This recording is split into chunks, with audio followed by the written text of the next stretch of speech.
We are now live and ready to begin. Thank you.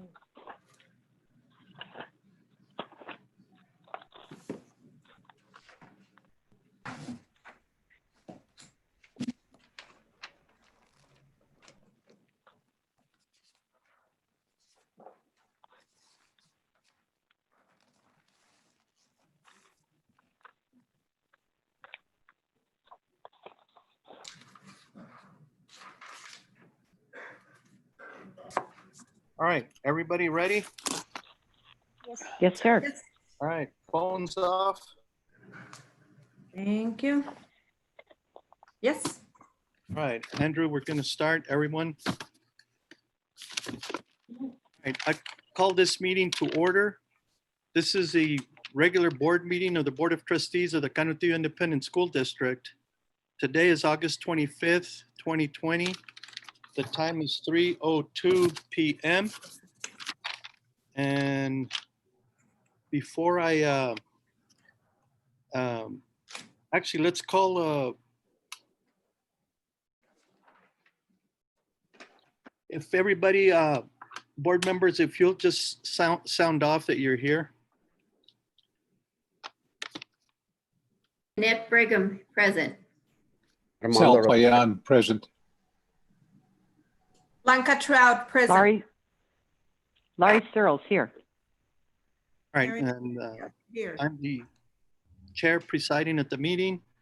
On March 16th, Governor Greg Abbott granted a request by Attorney General Ken Paxton to temporarily suspend a limited number of open meetings laws to the extent necessary to allow telephonic or video conference meetings in response to the coronavirus COVID-19 pandemic. In accordance with these suspended rules, we certify the following. Notice of this meeting has been posted online for at least 72 hours. Although members of the board are not gathered in a central physical location, we do have a quorum in attendance at this meeting by a telephone call or internet access. We are meeting by use of both telephone conference call, online access, and through use of an email link for questions. If a member of the public submitted written comments in advance, the board president or a member of the administration will read the comments into the record before or during the board's consideration of that item. If you would like to provide comment at a future meeting conducted by video conference or telephone call, please follow the instructions on the meeting notice. All other meeting procedures will adhere to board adopted procedures to the extent practicable. An audio recording of this meeting is being made and will be available to the public at a later date. We apologize again in advance for any unforeseeable difficulties and ask for your patience as we navigate through these unprecedented conditions. If you have questions about these suspended laws, please call the Office of the Attorney General at 888-672-6787 or by email at toma@oag.texas.gov. All right. Let's do the next item would be Pledge of Allegiance. And can we have Ms. Trout, will you lead us in the Pledge of Allegiance, please? Yes, sir. I pledge allegiance With allegiance to the flag of the of the United States of America and to the republic to the republic for which it for stands, One one nation, under God, God, indivisible, indivisible, with liberty with liberty and justice for all. for all. And now Honor the flag. Texas flag. Texas flag. I I pledge allegiance Allegiance to thee, Texas, to one Texas, state, one state, under God, indivisible.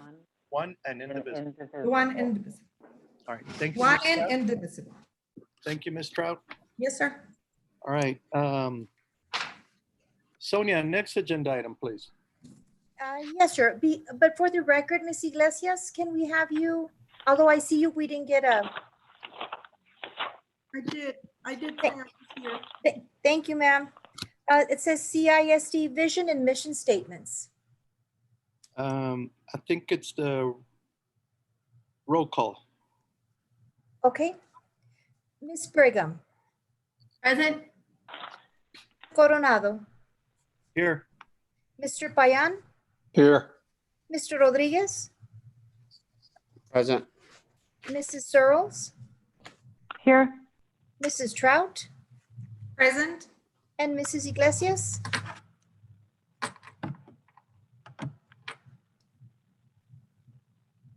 Miss Iglesias is there. All right. Yeah, you can't hear me? Can you hear Oh, we me? can't, Mary. Now Now we we can. I can. can hear you, Mary. There we go. Oh, Good okay. afternoon, Mary. Good afternoon. All right. Hi, All right, Mary.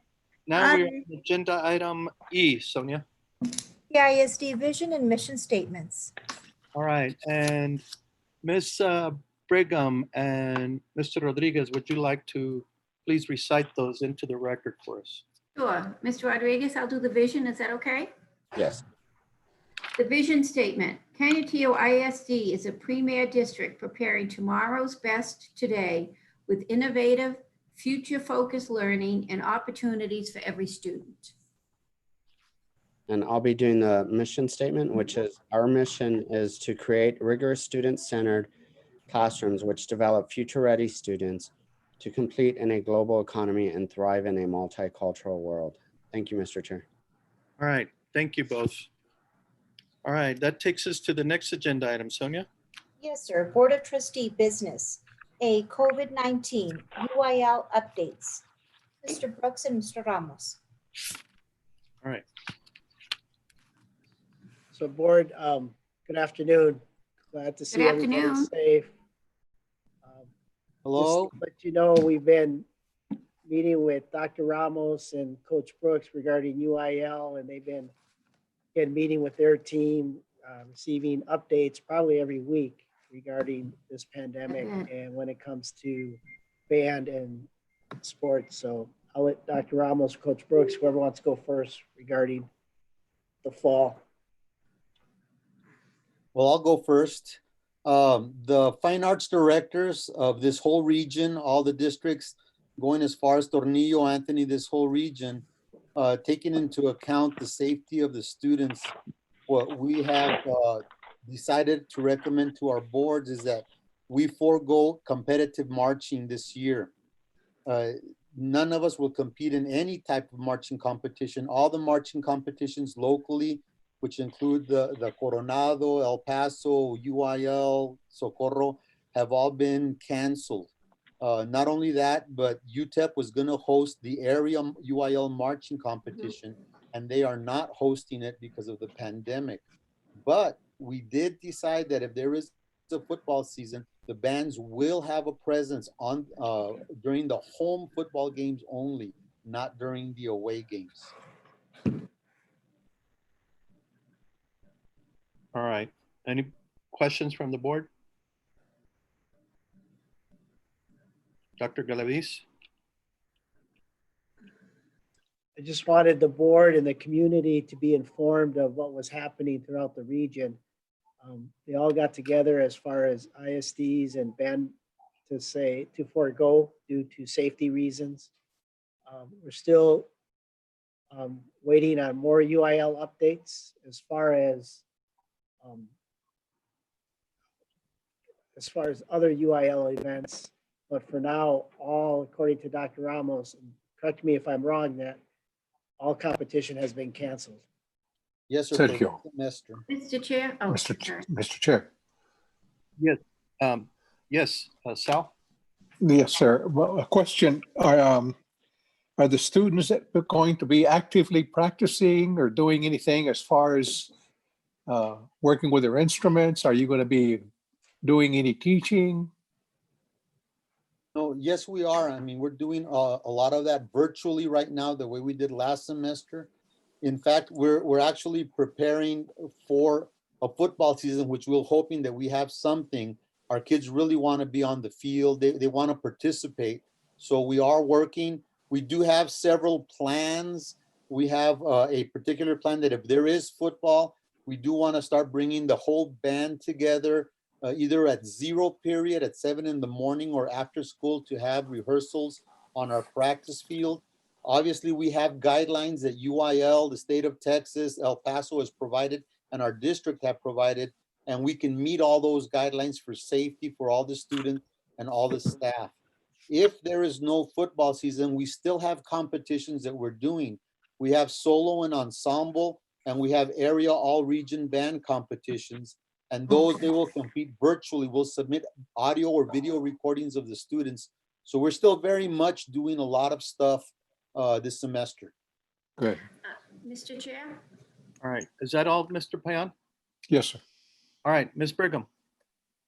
Yes, Dr. Ramos, congratulations, Dr. Ramos. Thank you. I would like to ask you, sir, thank you for your update. I'm asking the same thing for middle school and elementary, if I may, please.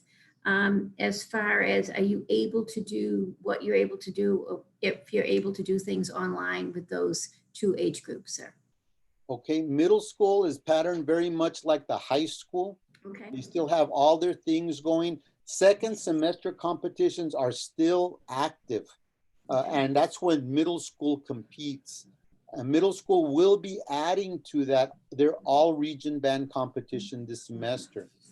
Both band directors have been supplied and are being supplied with technology, with products that they need to continue teaching. Now with the elementary schools, we've got 170 mini keyboards that we're buying for our elementary piano students so that they can have something in their home to practice on. Wow. We're buying, I mean, everything that we can. We're resourcing our teachers so that they're very much active in the music education of all their students. Thank you so much. That answered my question, Mr. Chair. Thank you. All right, thank you. Anybody else?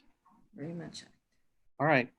Okay, thank you, Dr. Ramos. Again, congratulations. And I'm hoping that we get a little more guidelines with more anticipation from TEA. Obviously, it'd be great. Sometimes they don't give us enough advance warning about what they're thinking about doing. So sure would help if, maybe the region's superintendent would send a joint letter asking TA to give us a little more heads up notice about when they plan to, if any, resume the UIL competitions or for that matter, whether or not the current pandemic restrictions apply up until October. Mr. So, Chair. Mr. Rodriguez. Correct me if I'm wrong, but I believe, well, it's sort of like the communication TA gives us as a school district, but from my understanding, they're not communicating to the optimal as they should be. Some of this, whether TA or UIL, that's been my understanding. Yeah, we need a little more communication from them, but during these times, actually. So They're not just communication to school districts, they're not communicating between TEA and UIL, from my understanding. If that could be touched upon. okay. All right. Anybody else? Okay. Who's next? Dr. Galavis? Is it Coach Brooks? Yep, Coach Brooks, thank you, Dr. Ramos. Appreciate you and your. Thank you, fine Dr. arts. Ramos. Coach Brooks. Okay. Good afternoon, everybody. Board and Dr. Galvez. Good afternoon. I'm going to kind of go on, kind of tell you what's going on around the state and what UIL has done. First off, the district's size from 4A to 1A are on a different schedule than the 5A and 6A conferences. The 1A through 4A has already started. They've already played their first volleyball games, and they start their first football games Thursday night. They did that based on more so what was going on in the urban areas than in the more rural areas of the state. So there's two different calendars. Of course, we're under the 5A calendar. There's 8 pages of mitigation that UIL has put out that explains everything that we're supposed to do as a school, everything that we're supposed to do as coaches, the protections we're supposed to undertake. We followed those. We did our summer program. Just to give you an example, we averaged about 90 kids a day for 2 weeks. And then that's when everything got shut down. We had a system. We had zero problems with any of the kids following directions as far as wearing masks, temperature taking. We had an app that we were using every day, so we've done that part of it. UIL is scheduled September 8th as the day we begin for activities in 5A and 6A as far as starting practices. There's a calendar out, and it's a full go as far as they're concerned across the state. What we have done, as far as what we've talked about doing, is if right now we've the area athletic directors have met. We made about 3 times a week. We've changed schedules 100 times. As far as allowing fans into the games, there's been no decision made. If we do have, once we do start playing, if we're going to allow fans, what we are doing at the high school, we are buying the NFHS system. It's a remote camera for the gym and a remote camera for the stadium, where if we don't allow fans, people will be able to watch the games via streaming. Okay. Other than that, I don't know what else you all would like to know, and I can answer your questions if I know the answer to. All right. Anybody have any questions for Coach Brooks? Coach, I have a question. What is the protocol that y'all are going to be following with respect to somebody getting contracting COVID-19 during one of these? Well, according to the UIL, okay, I'm just going by what they say because it has to be a 15-minute close contact, okay, for it to be considered in close contact. So if you've got a freshman kid on the lower field, I'm going to use football example. If you've got a freshman kid on the lower field and he's in a group, then we're going to stop that group until there's a test done. But we do not have exact directions on what the procedure is. We don't have that? Not exactly. I mean, I've got 9 pages here, and a lot of it's legal speak. It's A and B. So it's kind of, I'm not a lawyer, so I can't interpret it.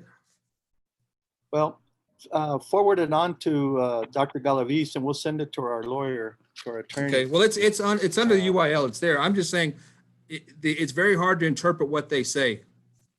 Right. Well, And I know, I'll tell you what they've been doing around the state. Would you like me to tell you what they've been doing around the state? Sure.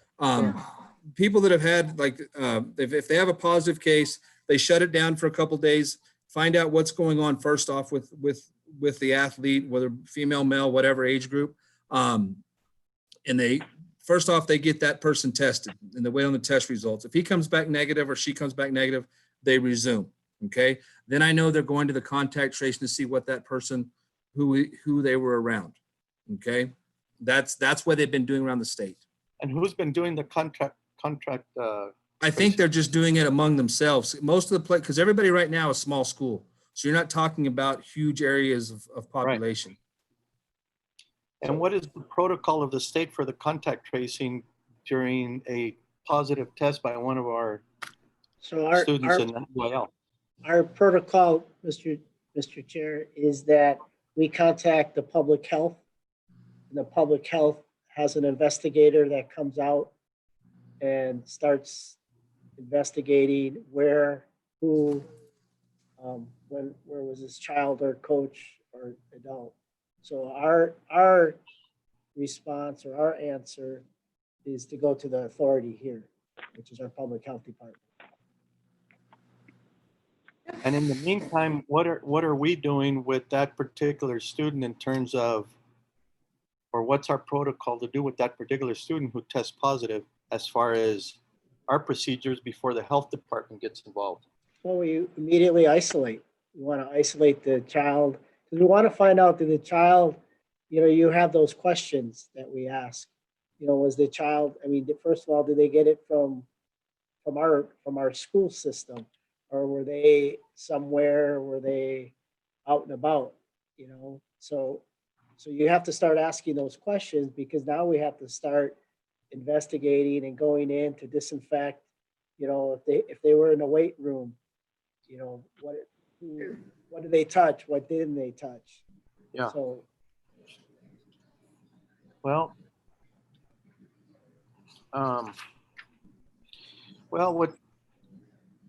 what about along those lines on the testing? How are we going on that, Dr. Galaviz? He went on mute. Here he comes. Dr. Galaviz? You on mute, unmute. You have to unmute you, Dr. Galaviz. Or if we can get Dr. Reyes on the line, it's like her and Nurse Baruman are leading this. Okay, We have a testing protocol, but the first is you need to isolate that individual in order to find out where they were, where they weren't. And so after we do that, then we contact the health department and they come investigate. Because like I said, if they were in our weight room or in our classroom, or they were with individuals, that we need to start disinfecting our facilities. okay. Hello, everyone. Hi, Monica. Hi, how are you, Hi. Dr. Reyes? Hi. So I do want to tell you that the Department of Public Health has issued out some new orders that talk about low risk, medium risk, and high risk. And so those are the response plans that we're going to be following when we are addressing a COVID positive case. We do have a response plan in place. We have had to utilize it many times this last month. And so each time that we have tweaked it and made it better. So I know that we're only going to get better at it. And they are right. They are correct. Dr. Galaviz is correct. Contact tracing does happen. For the most part, I agree with Coach Brooks. We're doing most of that contact tracing here within our school district to determine that path of travel. We are also working on who is low risk, medium risk, and high risk when it comes to being exposed to that COVID positive case. So those are the things that we are going to be addressing with the leadership and providing that kind of guidance. So there is a response plan available, ready to go. We also have just completed the paperwork of a staff employee self-report. So that way we can make sure that we acquire that information as quickly as possible to isolate the situation, isolate the area. And so that way we can also address the disinfecting as well as determining the exposure, the level of exposure for each person that was in that area with that person. Okay, Dr. Reyes, and where are we on our acquisition of testing for the district? So we have, We've been seeing that for the. Go ahead. so, okay, thank you, sir. So we have potential, we're engaging in a contract with a company. We are working on the language of that contract. I'm determined, I have to wait to see what they are stating with that. So at this point, we're still in that contract negotiation portion, as well as we are working with Project Vida, one of our partners, who is also trying to set up a 1 day a week COVID-19 testing site at our health center. So that is potentially another negotiation. So we are trying to bring testing to our district. I also want to let you know that the guiding medical person for the school districts, Dr. Handel, has also informed us that there is a new FDA approved system called Saliva Direct that could potentially be enough for us to be able to have at the school districts within a month or so, which wouldn't require the PPE that you need for a COVID testing when you're doing the evasive nasal swabbing. It's based on saliva. And so that would be a much accurate within 24 hours, 3 hours to 24 hours, we can find out results. So that's another option that we have as things are evolving through the medical field. That's where we are right now, Mr. Coronado. What about the other system whereby we're able to do a test and get results within 15 minutes? The rapid testing is in that negotiation with that company right now. We've been Okay. negotiating with them for the last couple of weeks. So I'm waiting for their response now. Okay. Have those documents on the contract been forwarded to our attorney? No, not yet, because when we met with them a couple of weeks ago, we had some change in language. I submitted that to the company. I'm waiting for their response. Okay, all They right. have not received a contract yet. I think the board would really like to see that try to be speeded up as practical as possible. Okay. uh, I did reach out to them this week. They haven't responded to me yet, sir. So I will Okay. continue to do that. All right, thank you, Dr. Reyes. Sure. Anybody have any questions? Have a Mr. I Chair? do, Mr. Coronado. All right, Ms. Searles.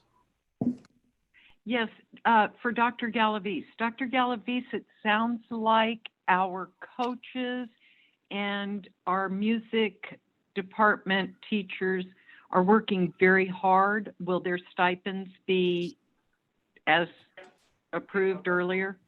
Yes, ma'am. Will they get their stipends Yes, at ma'am. full They are stipend? working continuously, meeting with their students.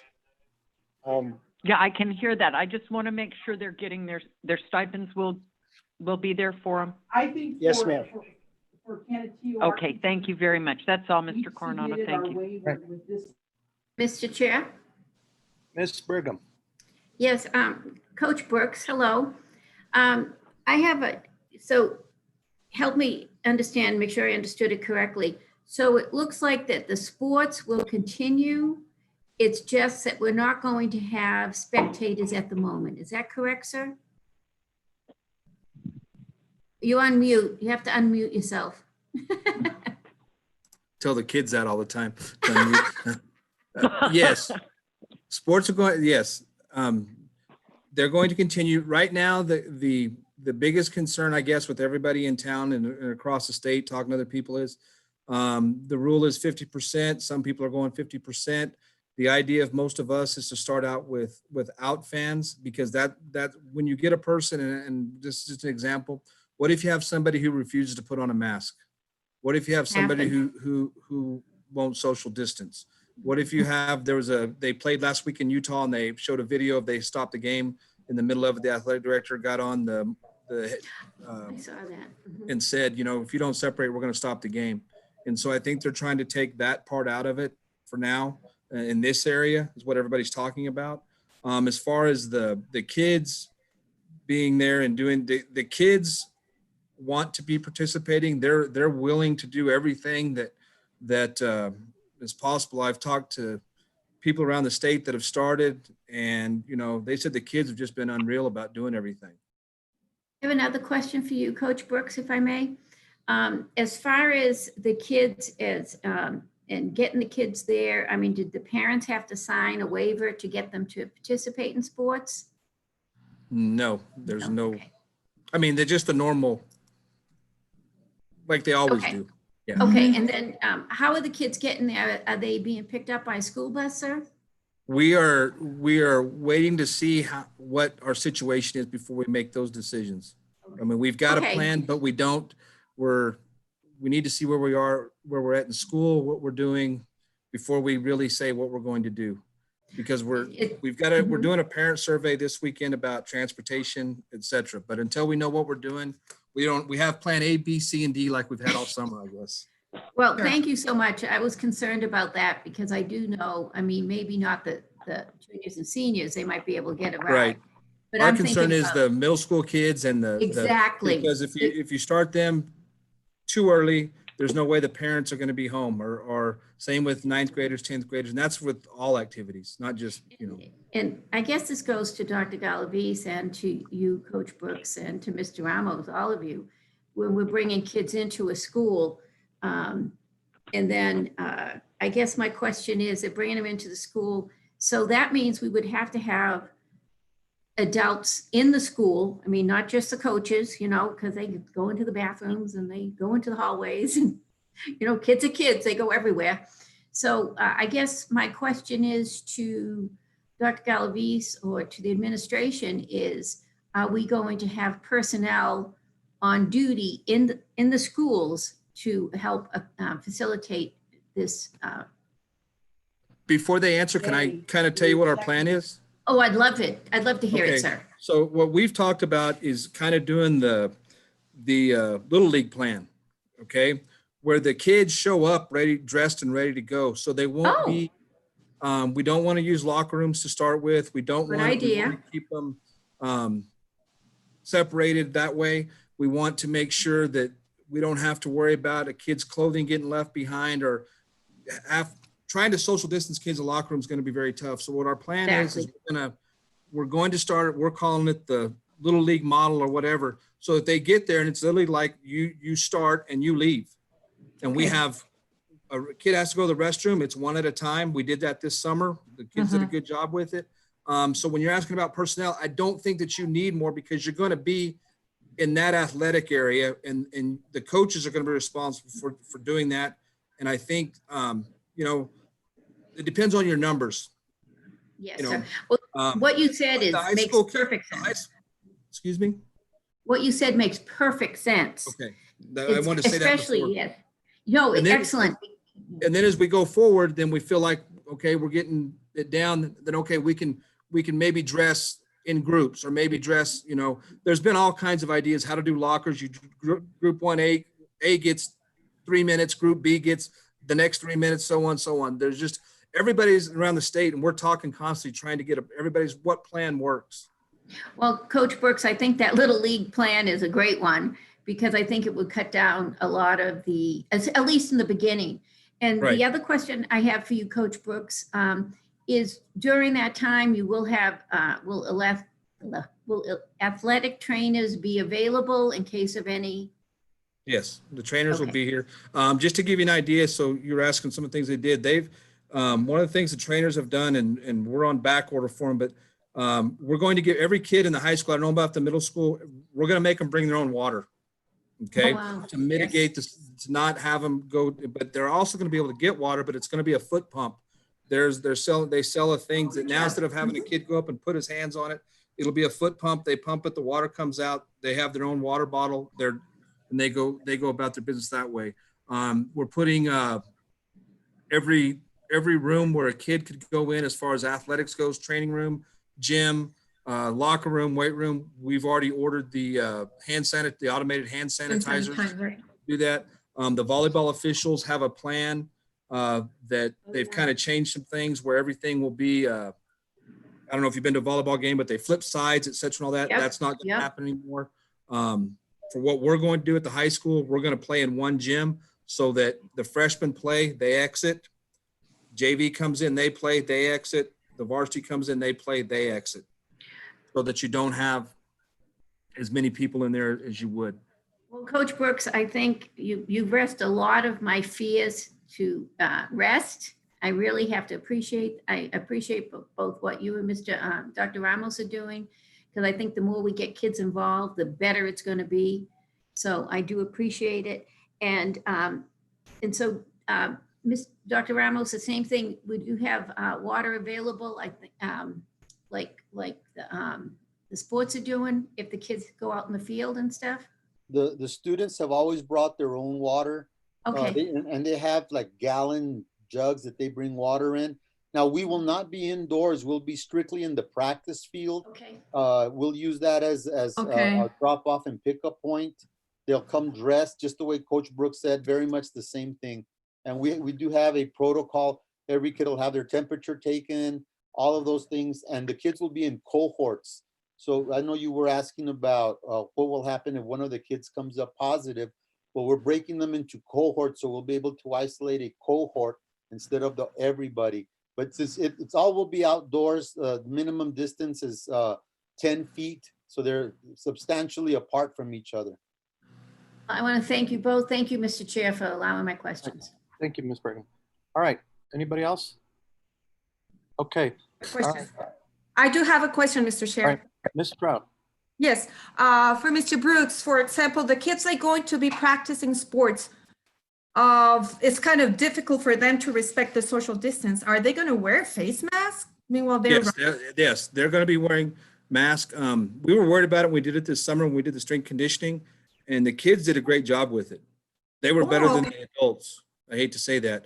Good for them. The middle school, I don't know how they're going to be with it, but we're the gator that Dr. Galavis has on, that's what we're going to make them wear, and then they can wear they can wear the mask, but they're going to be wearing it. What UIL says, if a kid is not participating, the mask has to be on. If they're in competition, they can take the mask off. So for example, volleyball, you got 6 and 6, they don't have their mask on. The kids on the bench have a mask on. Okay, they switch a person out, that kid immediately has to put on the mask that came out. All right. Also, they're going to change some of the rules on I don't know if you're familiar with volleyball or football, but now instead of the 20 to 20, they're going to make it the 10 to the 10 where you can spread kids out on the sideline. Volleyball is going to be 6 feet, and the plan is to stack the kids. So I don't know if this makes sense, but a chair here, and then a chair behind him 6 feet, and then 6 feet here, this chair, and then 6 feet, kind of like a triangle. So everybody's trying to do everything they can to make it as safe as we can. So this is very important. Now, talking about if some of the kids, they come out positive, they're going to isolate the kid. Do we have special room for them where they're going to place this person that he comes in case that he comes positive? Are you asking me or Dr. Galavis? Either who can answer me. I don't. Yes, we do. We're creating, in every school we're going in, we have an isolation room. That way we can put a student or staff who we might be positive into that room. And of course, okay, perfect. I just want to be sure, for example, what do you guys do meanwhile that student came positive, or staff? I mean, we're going to have a special area designated for that. So thank you very much. It's good to know. So the parents, they know as well that the kid is not going to be left over there. He's going to be in a special room. Thank you very much. Thank you, Mr. Brooks. I appreciate your answer. Thank you so much. All right, thank you, Ms. Trout. Anyone else? Chair. Mr. Sal. Mr. Payan. Yes. A question for Dr. Reyes. Is Project Vida, are they capable of doing rapid testing? I have talked to Project Vida about rapid testing, and they said they will not do rapid testing. Why not? Because first of all, the rapid testing, you have to have the kits readily available. They do not have those kits. Another reason is because of the accuracy of the test. You can get you will get a positive, but you also get a false negative. And so if you get a false negative, then the person will have to go test additionally somewhere else. So with Project Vida, they prefer to do the true COVID-19 testing, similar to the way that we did our nurses did during the summer on those Tuesdays in between June and July. And they're finding that when they go through particular labs, they're able to get more accurate testing done. So they're choosing to do that type of testing. What kind of testing is Project Vida doing now? Project Vida does the nasal swabbing at this point, because that is the only one that's available. It's not necessarily the type, but it's the lab that they go to. And in this case, they go to a particular lab that helps do the turnaround time between 24 hours and 48 hours. So they can provide those results to those that are tested. Okay. Does that answer your question? Wouldn't it be, I don't know, my sense is that would Project Vida be able to pick up or do the rapid testing in any way, shape, or form here in the near future? I would tell you that with that new system coming out, the Saliva Direct, and Dr. Handel working on that to help on behalf of the school districts to help acquire that testing, that would be as close to rapid testing as possible. It has been FDA approved. So we're hoping that we can acquire that. And I don't know if Project Vida would follow suit with it, but I know they do the traditional testing. And then hopefully if we can get this Saliva Direct test, then we're able to provide that at our level where we don't have to in our checkup room, which is what Mrs. Trout was asking about, that room for a person that potentially is ill. we can actually test there with just, and pardon me, but spitting into the vial and then closing it up, and no one has to be around them in order to be evasive into their nasal or into their Conduct the tests. Yes, exactly. So that's being developed and it's being put out there. But again, Dr. Handel's working on that with all of our lead nurses across the region. And so at this point, the opportunity from Project Vita is the traditional COVID testing through the nasal. Okay. Question. Hold on, Ms. Brigham. Sure. Anybody else? I do, Mr. Chair, please. Ms. Searles? Yes, Dr. Galavis, in our budget, we approved new band uniforms. Will they still be ordered for the children? Yes. Yes. Thank you. That's all. Thank you, Mr. Chair. All right, thank you, Ms. Searles. All right, anybody else? All right, Ms. Brigham, real quick, Dr. Reyes? Yes, Dr. Reyes, my question to you is if the saliva test, are our nurses able to give that saliva test at the campuses? Yes. Again, that test doesn't require the PPE that a traditional COVID nasal swabbing does. That PPE is just your normal gown. It's not requiring that N95 mask. And so what happens is, for example, if I have to give you the test, I hand you the vial and then I can walk away and be 6 feet from you. And then you would actually spit into that vial, and then you would be the one that would close it up. And then I could then come back to you, pick it up, and then there's a mechanism that will help to put the results together. So that's what I know of it at this point in layman's terms. But it's a potential way for us to test mass testing for our children and for our community if other agencies tend to pick it up. But I know Dr. Handel's working on it with school districts at this point. Thank you so much. all right, thank you. All right, thank you, everybody. All right, thank you, Dr. Reyes, Coach Brooks, and Dr. Thank you Ramos. all. All right. All right, that takes us then to the next agenda item. Yes, sir. Discussion and action to approve application for CRF grant and related funding to include all CARES Act processes. All right, Mr. Cereces.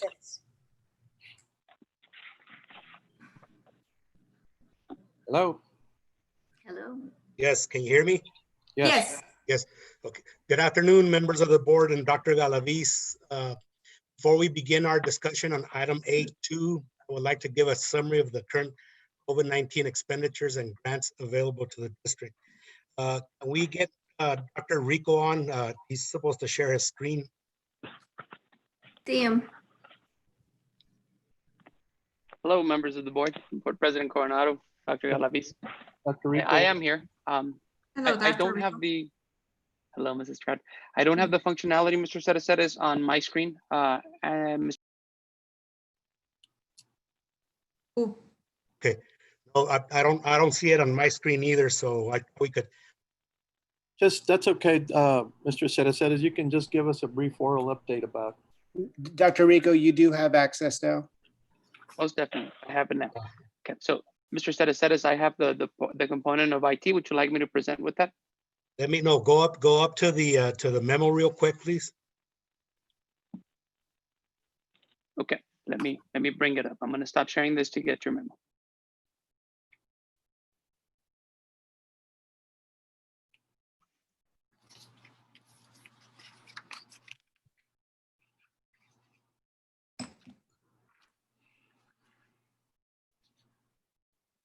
It's coming up, Mr. Cereces. We have to call IT. Okay, let me. I'm joking. Does anybody know anybody in IT?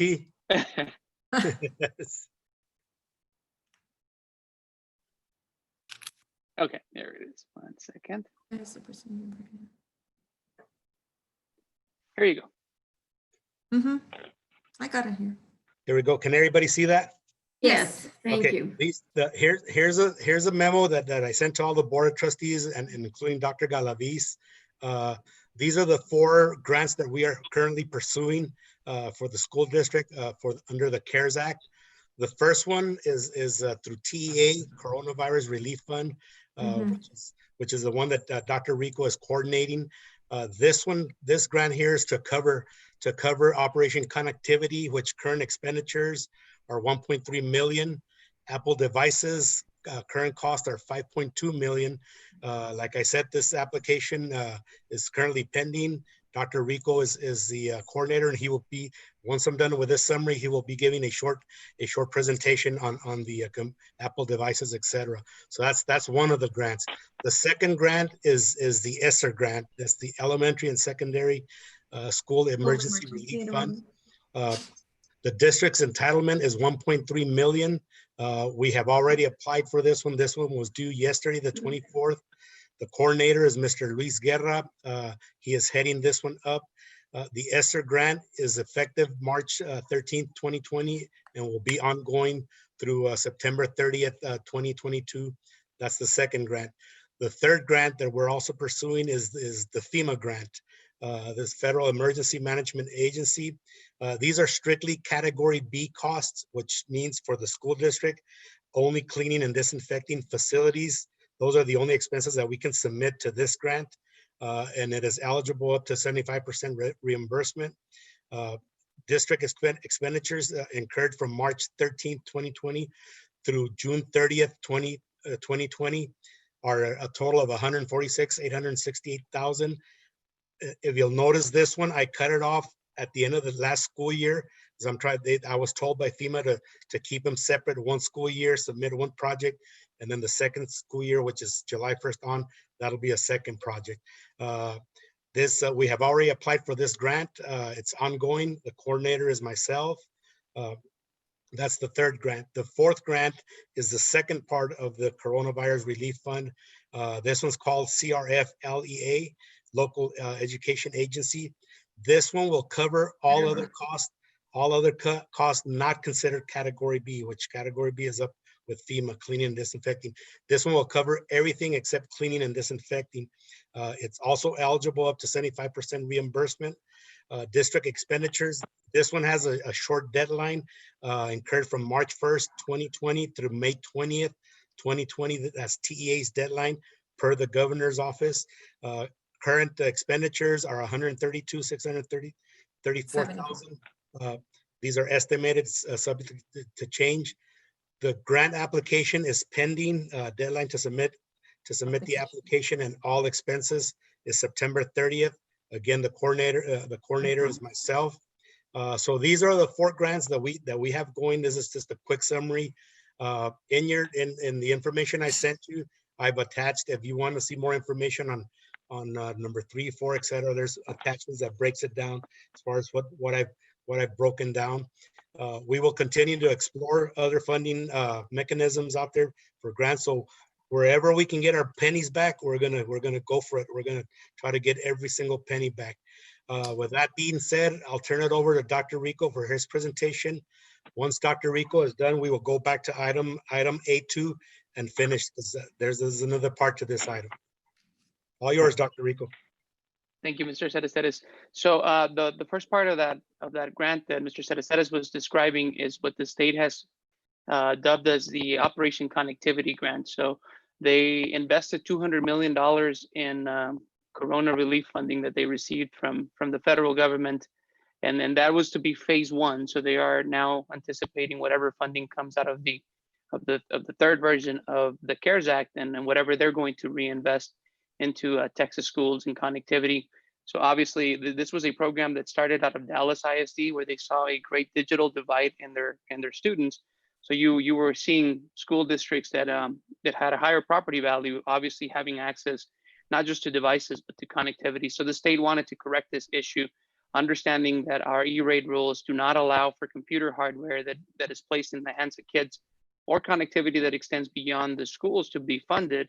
That is how this came about. So the first time we heard of this grant was supposed to be a 50% match.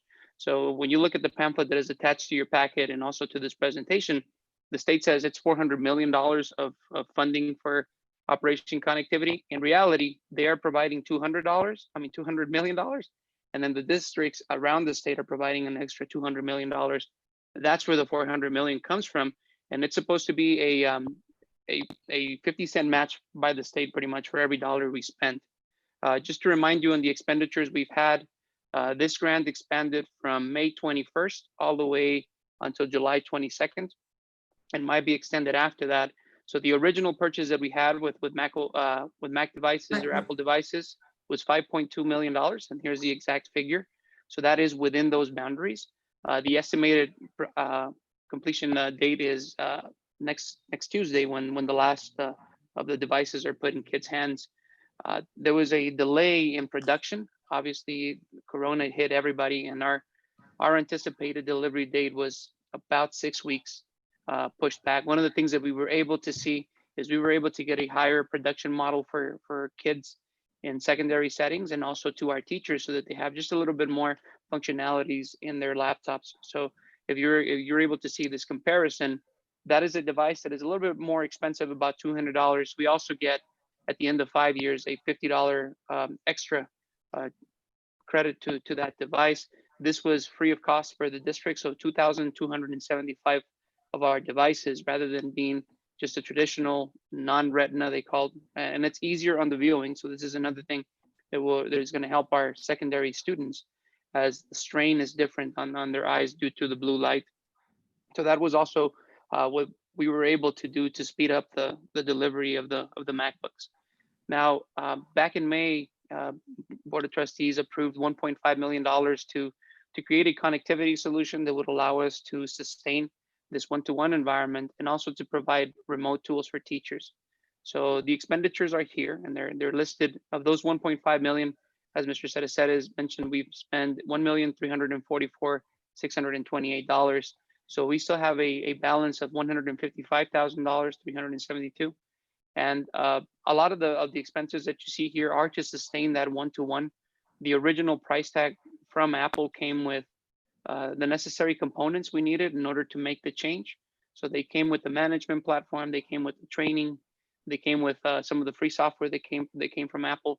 So these are just additional components that we needed in order to keep our kids safe. So here you're going to see tagging of the equipment. You're going to see software to make sure that they're safe, software to be able to go into these computers remotely. And you're going to see a lot of the Operation Connectivity that we're doing, or our Connectivity Connect system. Just as a reminder, that's 7 sites that are going to be blasting our signal throughout the community in order to keep all our kids connected. So you see those expenditures here, and also in this agenda packet, you're going to find our Region 4 agreement in which we're purchasing hotspots. Now, the reason for hotspots, part of this CRF solution that the state is sending out, they asked us as well, if we went out to cities and counties and asked them for money, that for every 25 cents on a dollar that a county gave, TEA was going to match that with 75 cents. So in all essence, for every dollar we spend, if the county or city provides funding, it would be entirely free of cost for the school district. Keep in mind though, TEA has not put out any specific rules. Everything is to be determined with TEA. So the first part of this was the bulk purchasing, which is where you're going to find that Region 4 agreement. The only thing we purchased out of bulk agreements with the state was hotspots, and that's to make sure that our kids are connected.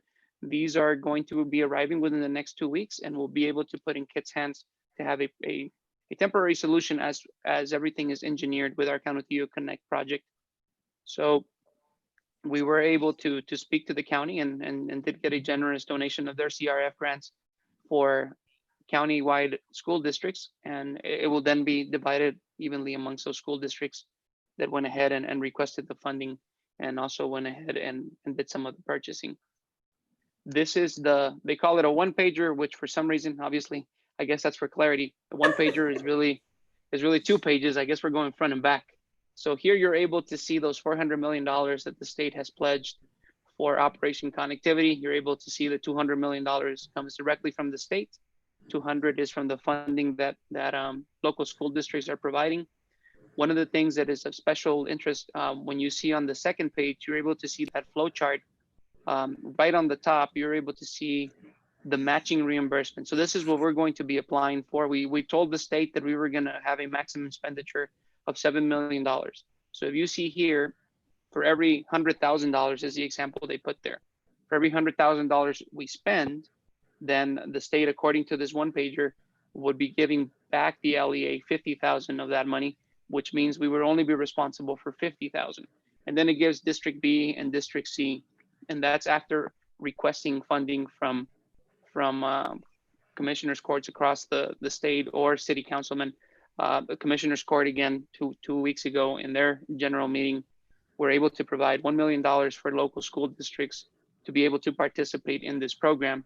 And at that point, we knew that there was 3 districts that were requesting this fund availability. We do not know, however, until October 21st, how many school districts it would be and how it will be divided.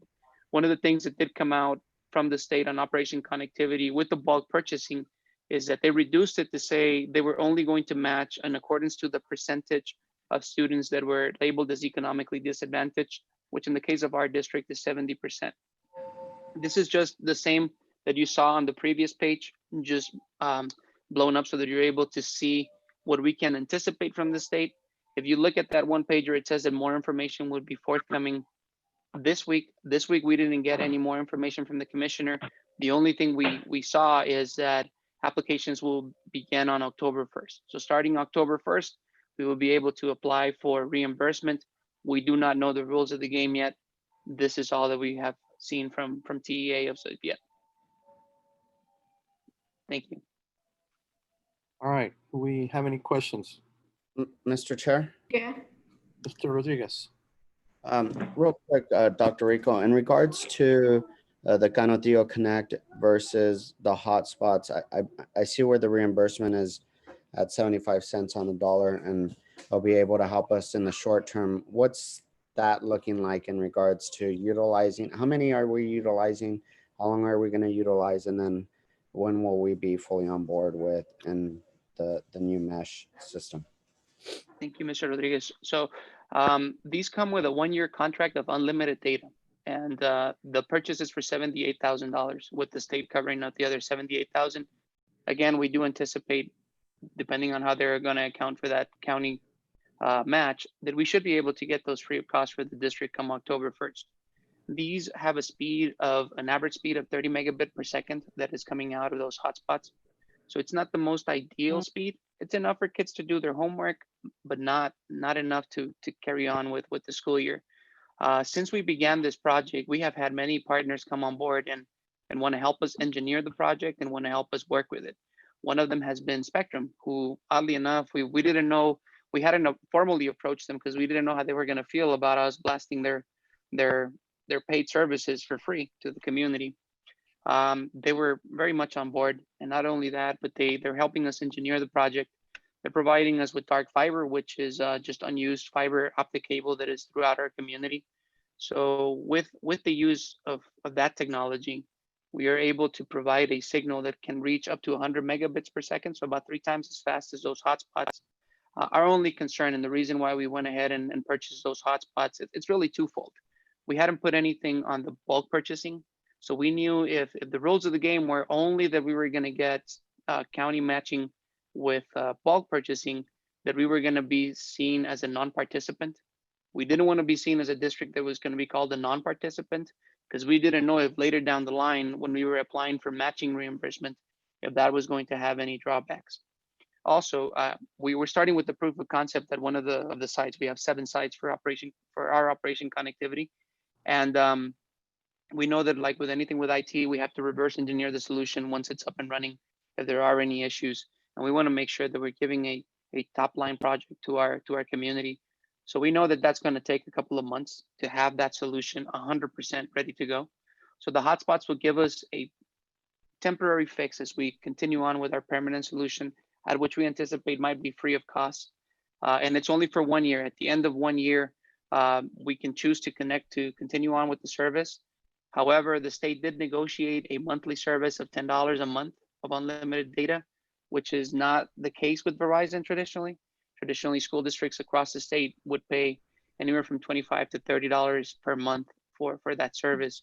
So we don't know what a post-pandemic world is going to look like and what the charges will be. It does help us with something. There was a concern of some principals that as the winter came about, if it got too cold, you know, with the vertical assets that are to go up for our Canutillo Connect, your best solution is going to be near a window or on the porch or in the backyard, simply because of the way the Wi-Fi signal is thrown out. So we wanted to make sure that this winter, with the pandemic and its effects and with the flu season coming about, that we were able to have some control. So it provided for that flexibility. Just a follow-up question in regards to, you're saying the hotspots were 30 and we're looking at the signal providing 100. Is that, I think previously you had said 5 miles out. Would you still be getting the 100 or as you further go out? And then how does that geocode look in regards to the 7 sites that we'll be utilizing within the district? And that's all I have, Mr. Chair. Sure. And so the 5 mile radius is what the manufacturer has set per every tower and for every hotspot. But we've manufactured, we're looking at our topology to be half a mile per. So what we're using 7 towers, Mr. Rodriguez, and 75 reception points. So although it looks, when you think of, well, if it covers 5 miles, we shouldn't need that many. We're trying to ensure that the connectivity is there. And these speeds are maximum speeds with perfect conditions. So we know that if we want to have good speed and we want to have good coverage, we need to really exploit the asset. And we're doing so by adding more points than the manufacturer thinks that we need, simply because we know we're not in an open field where the signal can be blasted from a 100-foot tower and reach everywhere within a 5 mile radius. We know we have tall buildings. We know we have cinder blocks. We know we have different vertical assets in the community that might not allow for that to happen. All right. Thank you, Mr. Rodriguez. All right, and Dr. Rico, with respect to the application for reimbursement on the laptops, on the hardware, is it my understanding that that right now there's only availability to cover 50% of the cost of those laptops, or is there another avenue? So that was the original plan by the state, and they haven't given any more guidance, Mr. Coronado. So they've just said, when this originally came out, they said 50% of every bulk purchase and then 50% of every matching purchase. They've given more clarity to the bulk purchase and have said they're only matching low SES students. They haven't given any further guidelines regarding the matching. So right now, the only guideline we have from the state is that they will cover 50% unless we get funding from a local source, which would be through a city or county, and it's got to be specifically from their CRF funding. So it was a little bit difficult. We did have several conversations with a couple of the commissioners from Commissioners Court, and just to explain to them our need, because a lot of CRF funding is going to coronavirus relief and testing. So they were gracious enough to provide $1 million for local school districts. So that would be accounted into the 50% for any future reimbursements, if and when those rules apply and when the state puts them out. All right, so that means that we might be able to get some money from the county. What about the city? Has the city allotted any? We are pending that conversation with city council. Okay, and what about the federal government? I know with respect to some other expenses, they're covering that, but what about the hardware? We haven't heard anything except maybe for the reauthorization of E-rate, and that would be for the 2021 school year, or it's starting in 2021. We haven't heard anything about the federal government directly to schools. We've heard that they're filtering it through states, and that's the only clarity we've had from them. And the reason why the conversation with City Council is pending, sir, they were trying to see, because we were the ones requesting it, if the city and county both contributed, what would give a better chance of acquiring funds to county school districts such as ourselves and Fabens, who were the two that were really asking for funding. So if the city were the ones to put out, I don't know, let's say $9 million, right? Would that be divided with every school district within city lines? And would it be divided by just those schools that are in city boundaries. So we wanted to make sure we maximize this, and they're getting more guidance from Senator Rodriguez's office to see how they can best maximize that funding. All right, thank you. I'm glad that's cleared up and that we are working on that. Well, I do want to emphasize that this is still a moving target. You know, it's still being, as you know, in the federal government, debated on how much to give public schools, how much to give private schools, how much to give, and other things are being put in there. So I have MP on the line because I know she goes probably once a week, getting more updates on the CARES Act. But again, it is a moving target. It's not over. We're still in the pandemic. We're still have expenses despite hardware. We have other PPE gear, sanitizer, things that I think Mr. Sedis was telling me yesterday about our increase in sanitizer usage. And the person on the other line was saying, well, that's a normal expense. And he was very adamant to say, no, we're in a pandemic and we usually don't buy $60,000 worth of sanitizer. So I don't know if Mr. Sedis, if you want to elaborate on that, or MP. I would like to add one comment. Good afternoon, Mr. Coronado, members of the board, Dr. Galaviz. That Esser grant that Tony has listed there is not so much a grant as it was the one where the federal money came through the state and the state took the money from us. So that is just replacement for money that we already had budgeted last year. That's not in any way new money. Question? Mr. Chair, I have a question for Dr. Rico. Okay, just a minute, Ms. Searles. I thought I heard somebody else speak. It's Ms. Brigham. All right. Ms. Brigham? Yes, thank you.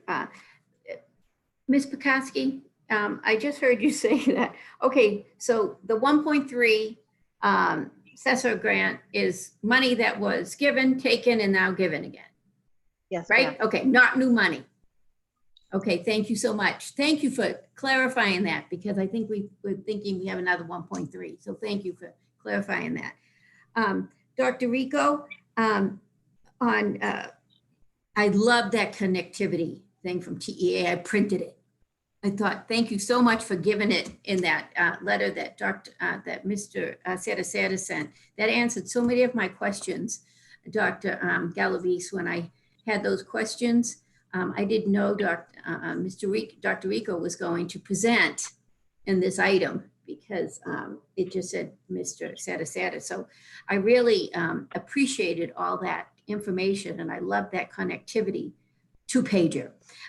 One thing, Dr. Rico, as far as the distribution of your hotspots, I do agree with your oversaturation of the 7 towers and then added the other things, because in the best of circumstances, you're not going to get 100 megabits necessarily, and the 30 megabits is not going to be enough for curriculum delivery. I think it will be okay, like you said, for homework. So are we finding any areas of our district currently that are not able to fully access online learning, sir? Yes, so thank you, Ms. Brigham. One of the things that we did both in the spring and continuing on in the summer and then again in the fall is we have sent out surveys and we plot them on a mapping software. So we know exactly where the high concentrations are. So the reason why the project is starting in Canutillo Elementary School is because that's the boundary that we find has the highest need, followed by the Davenport area, and then followed by the Bill Childress area. So yes, we are tracking it, and we're making sure that we're putting those where the highest need is in that order. Thank you so much. I kind of figured that, but I needed to ask it. Thank you so much, and thank you, Mr. Chair. All right, thank you, Ms. Brigham. All right, anybody else? I do have a question, Mr. Chair. I already asked. Go ahead, Mr. Mr. Chair. Hold on, Ms. Trout. Ms. Searles, you're next. Yes. Yes. Dr. Rico, will there be an insurance plan for our parents to purchase for all the devices? Good afternoon, Mrs. Searles. We Good do not afternoon. currently offer an insurance plan, and the reason for that is with the management platform that we have, even if a computer were to be lost or stolen, we would be able to recover it as soon as it would connect to the internet. So unless it would not be logged in, then we wouldn't really have that expense.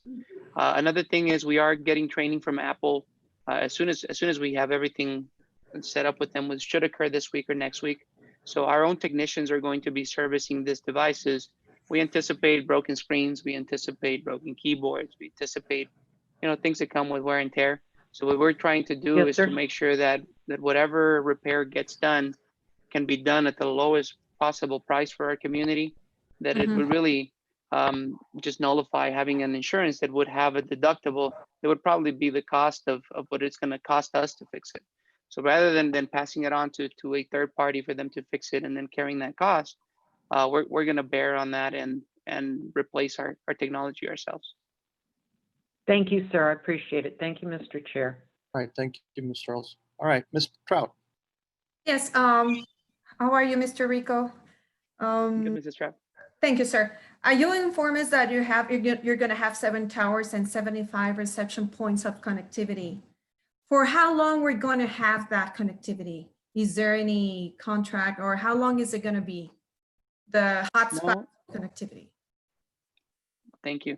So the hotspots we will have for a year at least. When it comes to the towers and the access points, or those 75 receptors, those are within our network. So there is really no expiration date for those. Obviously, like with any technology, if we want to refresh them and keep them functional, they have a certain life. But our intent is for those to be a permanent solution to our students and our community. So those would stay with us until we decide that there's another technology that can better suffice that need. Surprise that. So when you're talking about the 75 reception points, it's going to be the hotspots?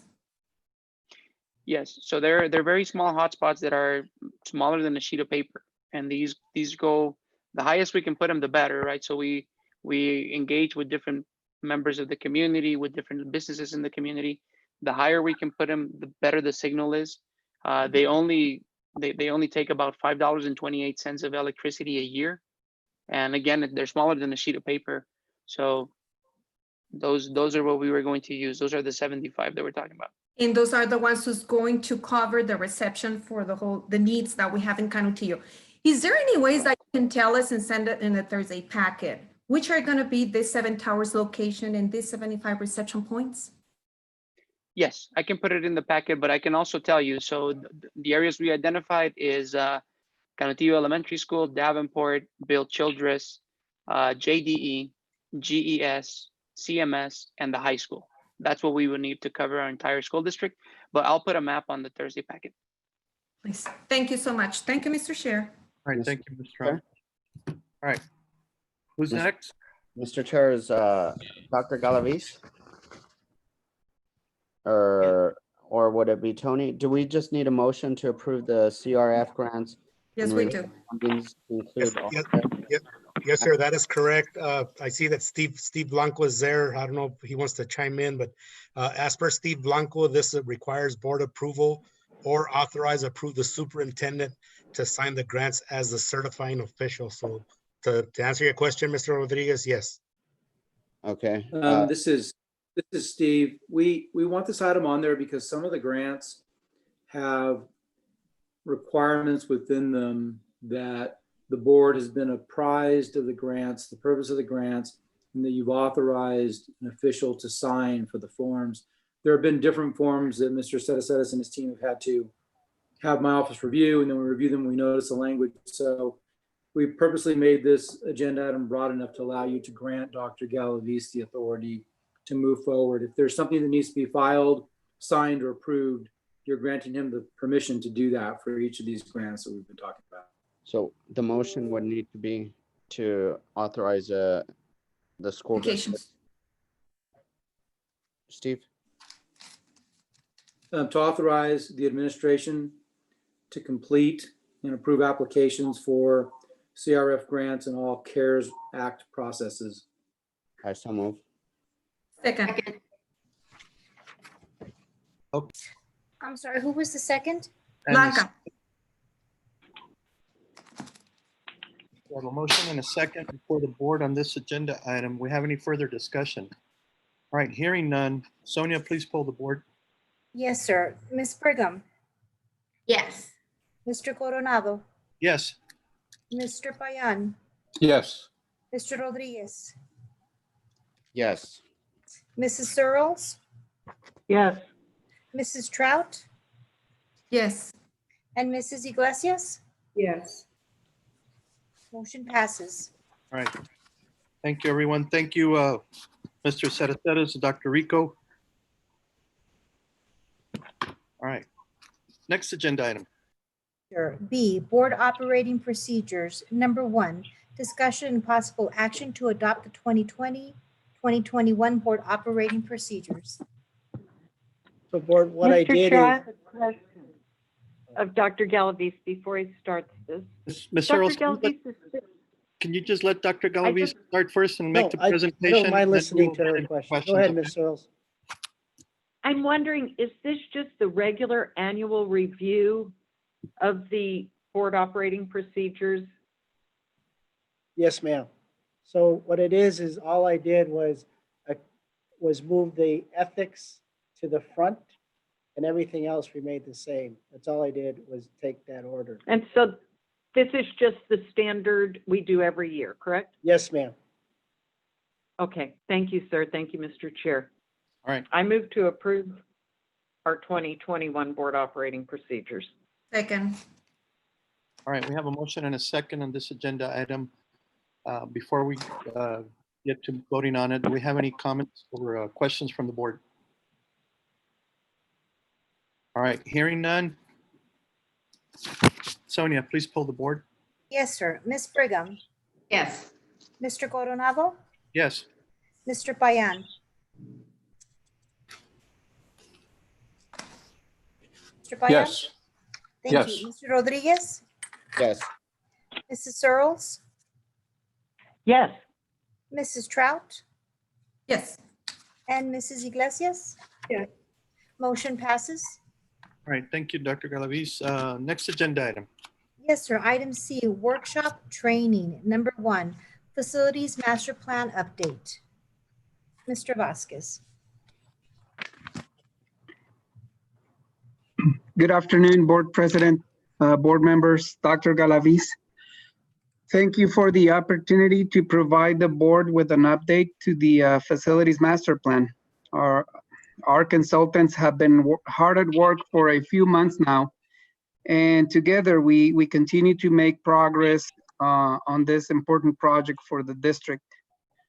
In addition to the progress update, we'll present the board with additional information about current findings so far and information regarding the conditions assessments.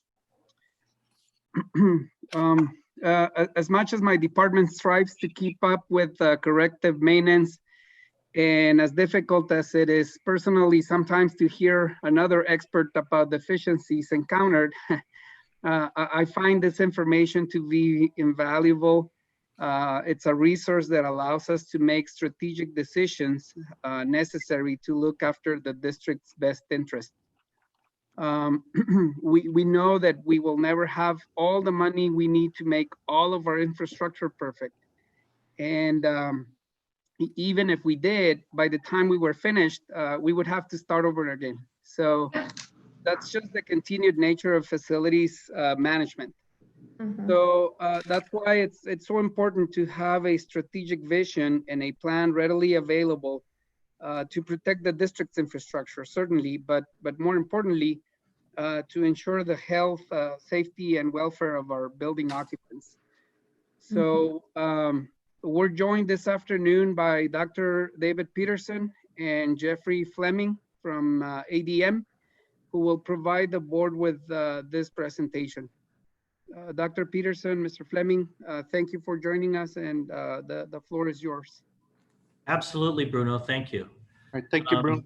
Welcome, both gentlemen. Thank you. Mr. President, Dr. Galavis, members of the board, thank you for this opportunity. Again, we were originally hoping that we would be able to be in front of you in the boardroom, but unfortunately, as things continue, we understand. So we are here at the district's transportation facility, broadcasting out today, just to let you know that we are here and taking care of business. So as we go through our overall plan, I just want to make sure that talk really first. We're gonna talk about the definitions. Just quickly go through those. Talk about what our preliminary findings have been.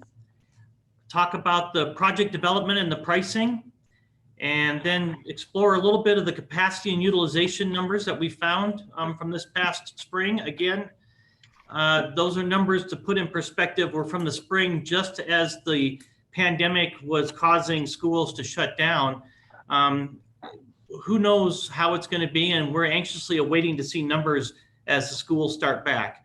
We know we got some preliminary numbers from Bruno today on the early college high school, and we'll be seeing more as we move forward. And then we want to actually have the discussion with you about the objectives of the master plan and discussion with you. So that's the overview of today. You already talked a little bit about your vision and mission, but also why did we do this? Bruno talked about it's ever evolving because our schools continue to age. And I think in my experience of over 30 years in school facilities that, you know, we see typically about every generation, so every 18 to 20 years, schools do go through a renovation because they've been worn, they've had kids go through them, things happen. So that's really what we do. And what we're doing is meeting the strategic plan that the district had, Canatio 2020, where the goal one was to optimize functional, secure, safe, and inviting learning environments with facilities conducive to effective learning. And the indicator was district-wide equitable facilities plan, which is what we're doing, that addresses the increasing age of schools, district campuses and buildings, and population growth. So really, we're in line with what the strategic plan was for 2020. And just in that plan, the master plan is a core component of your overall strategy to grow strategically together with your neighborhoods. And your neighborhoods are expanding. Some aren't expanding as much as maybe some people had predicted, but I see you are having some slow, moderate growth, and we'll go through a little bit of that as we talk about the overall capacity and utilization numbers a little bit later. And then I just want to bring these questions up, and you're going to see these several times during the presentation and the discussion today. And kind of these are the guiding questions that I'm just asking you to think about as we present the information, because we're going to present a fair amount of information, and you have been sent that already, and you have it. But kind of think about what will constitute a successful master plan process for Canatio and for the board. And then what should the plan accomplish? Because we heard very clearly before that you had a master plan, but it didn't get fully implemented the way it should. So we want to make sure moving forward that we have some things in place to make sure that this plan gets accomplished what you want, and it doesn't just get pushed aside because of other issues that occur. And then what's the most important outcome and process that this plan must enable or provide? And then finally, what are your issues or concerns? So think about those 4 questions as we go through today, because we will come back to them at the end and to get your input. Looking at the master plan objectives, as we went into this and we met with the district and had the kickoff meeting back in April. And it's hard to believe that back on the 14th of April is when we started this process with the district. It truly was a comprehensive analysis of the system, looking to optimize usage and efficiency of all facilities, set some strategic and equitable system-wide goals, and that's as projects, and then community-wide engagement. This 4th one is a little tougher based on the environment we're in, but at the end, we want to talk a little bit about what some things we can do to make sure that we do get some community-wide engagement. It's not going to be as simple as it would have been before, having some regional type meetings, but we think some surveys and some targeted emails will help us get that. And then looking at our guiding principles, obviously safety, security, academic fit, educational equity, optimal utilization, community input, and then communication, because I really believe the community needs to know that you are looking at your facilities and you have a plan, and with that plan, you're doing things to make a difference for kids. Because at the end of the day, I've always said that the built environment truly impacts the learning environment.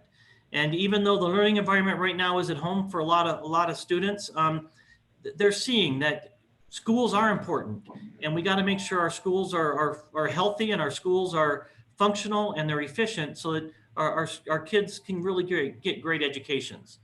The definitions, I'm not going to go through those in detail, but you have those in the handouts.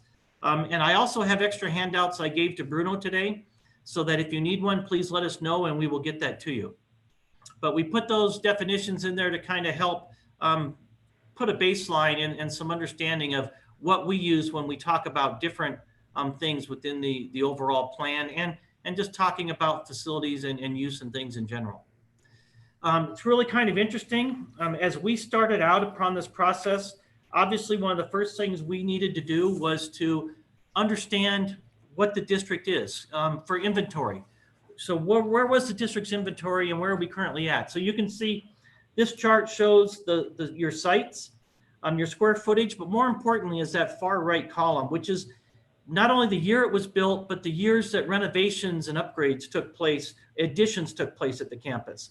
So you can see Canutillo High School, we look at that and go, gosh, you know, as I drive by all the time past that school, I think that's a new high school. But when I look at the chart, it's actually 15 years old. So it's getting close to the end of that first generation cycle. And you'll see some of that in some of our things. The early college high school started out 208. It's grown with modulars as the program's grown. And then in 2015, you had the new cafeteria building built there. Canutillo Middle School, as we know, that started out years ago as the high school, and it's kind of grown, had some additions done to it. Alderete, the last major work there, although, you know, the main building was built back in 1976. So when you think about that, you know, that's 45 years ago. So it's starting to age and you're feeling it, but you have some new buildings there. So the two-story science building and the new gymnasium, music buildings, and then there were some renovations that were done in the cafeteria and the gym areas from the existing gym. So some work there. And then you can see the other elementary schools. And then finally, you know, second to last, Lone Star building. And I know that's a pride building in the district, but looking at it, that Lone Star building is almost 70 years old. Mm-hmm.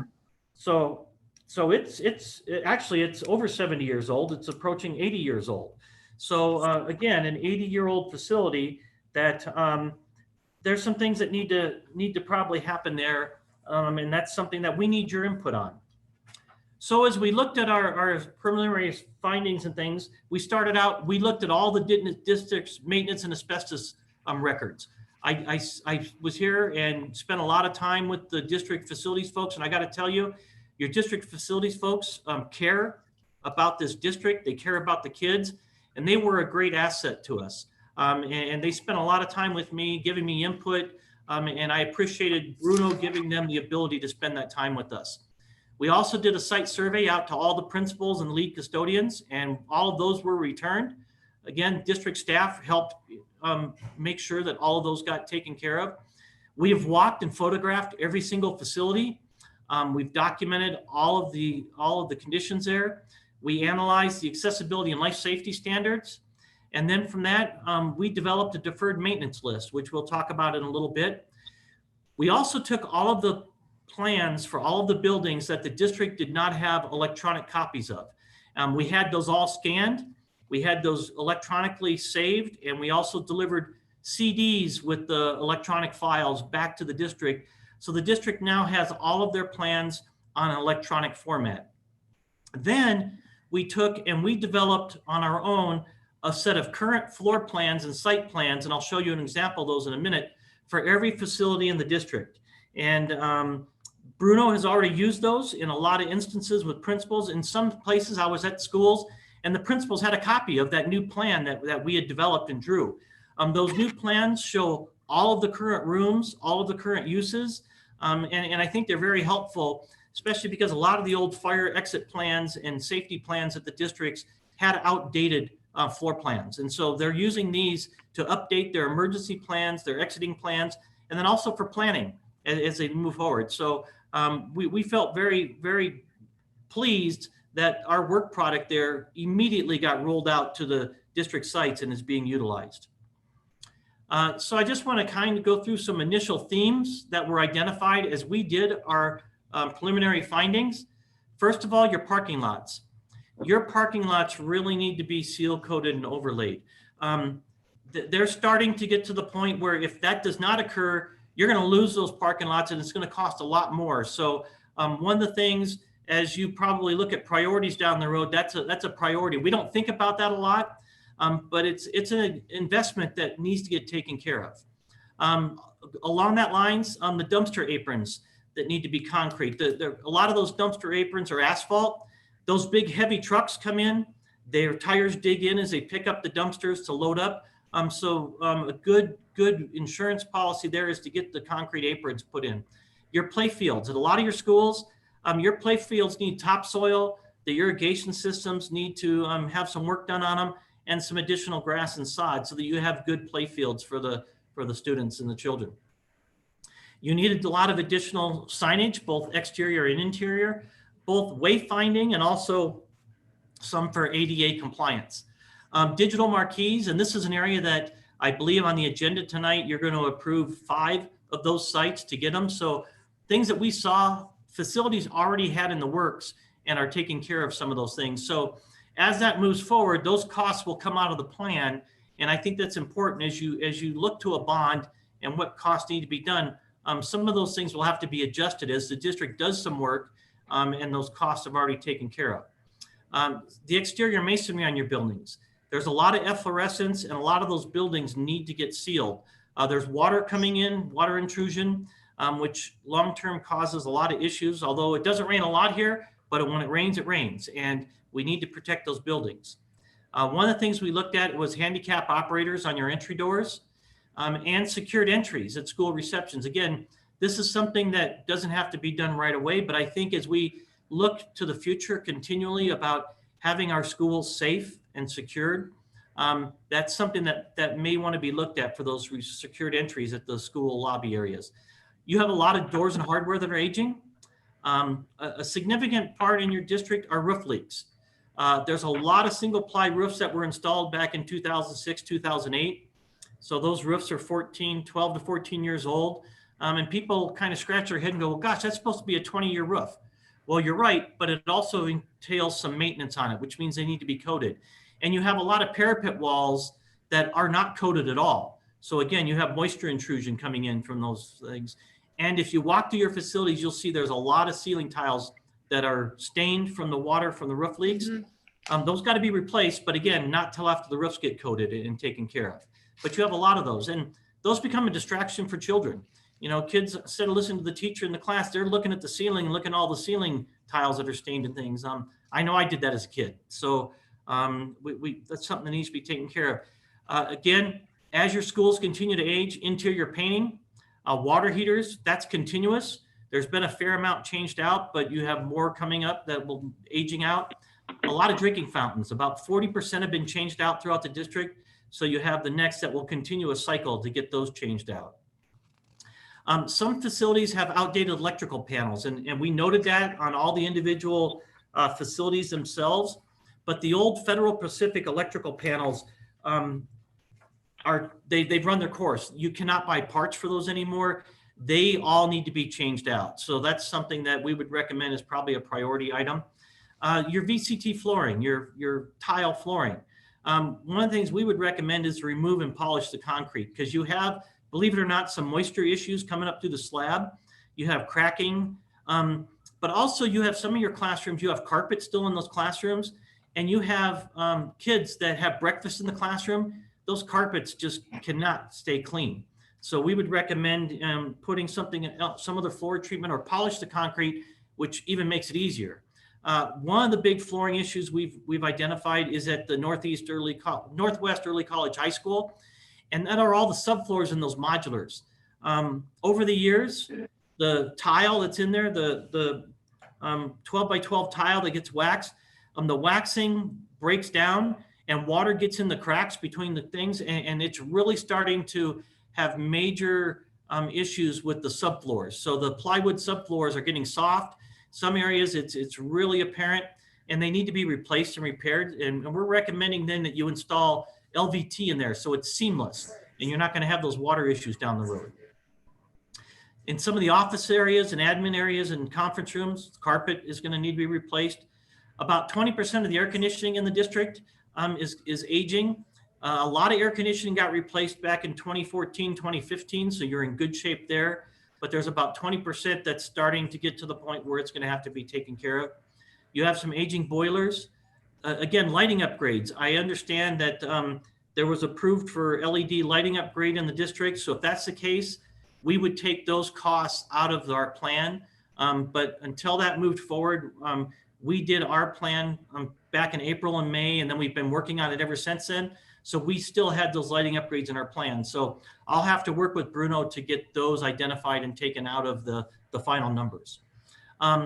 There's only 2 elementary schools that have cubbies. So we're recommending that you probably need to look at having cubbies in the schools for the other elementary school kids.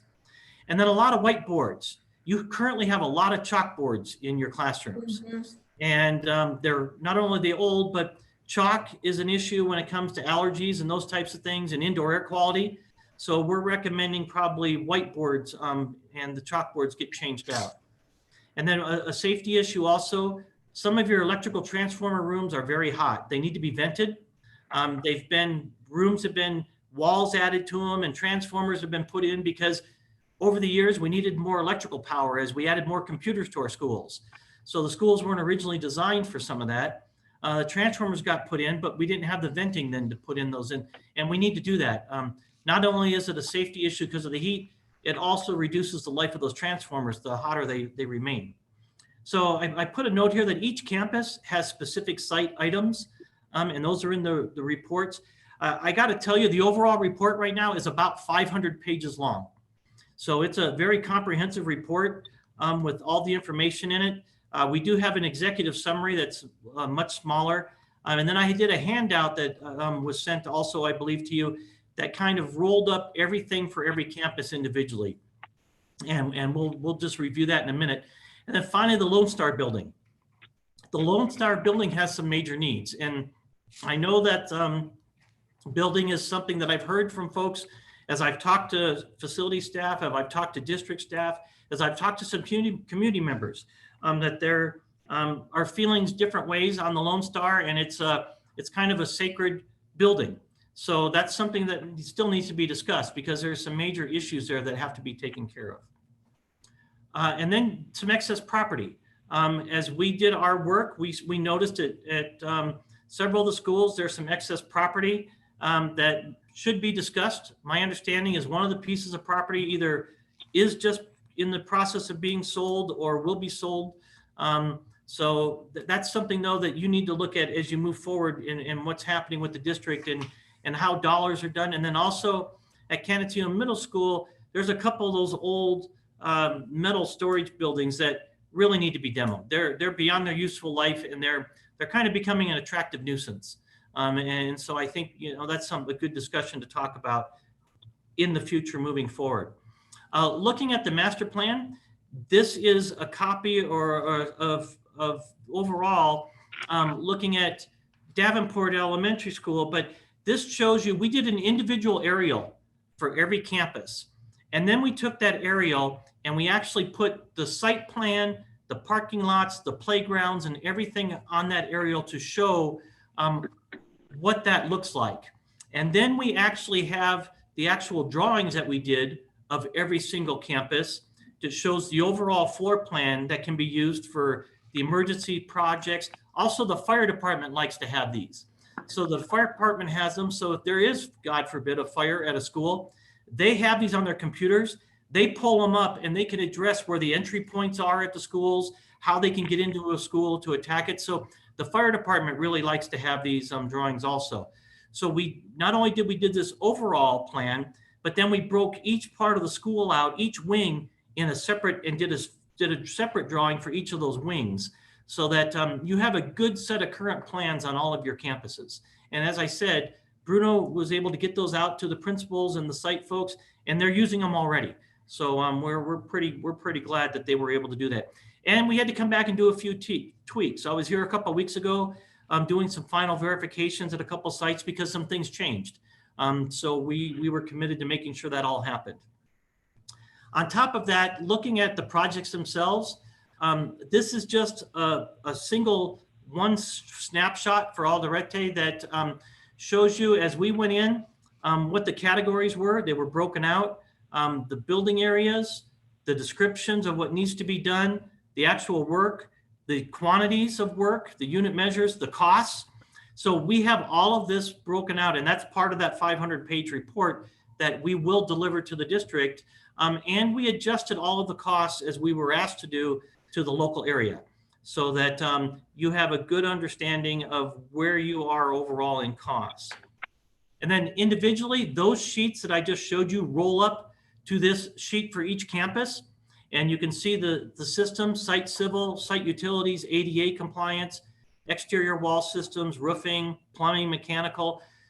Technology, we actually have in there the technology upgrades for the servers and the routers and things for each of the campuses. So if that's something that's going to be done differently, those costs can also be taken out.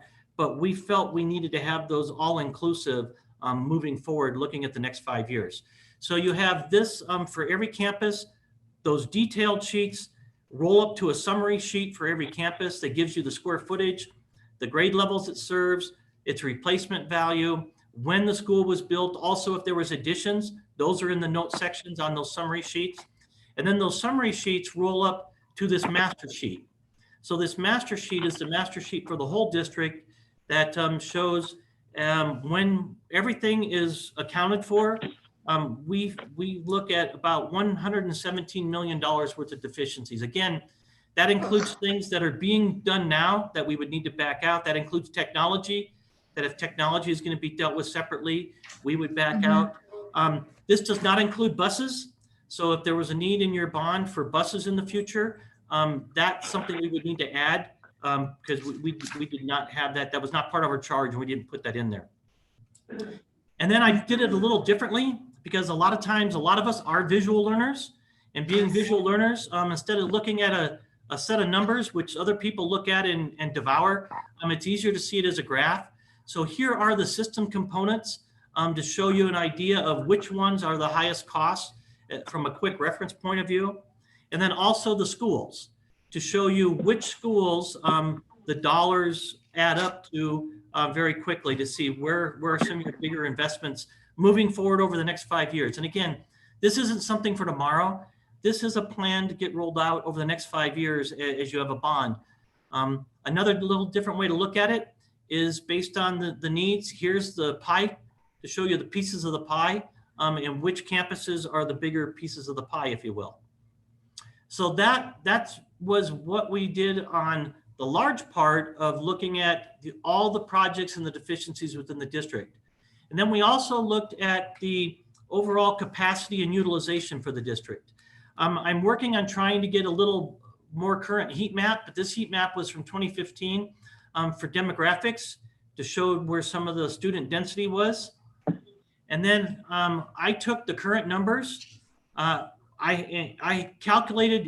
recalculated all of the capacity for every single school in the district, using every classroom, every available space that's currently being used for instruction and what the capacities of those were.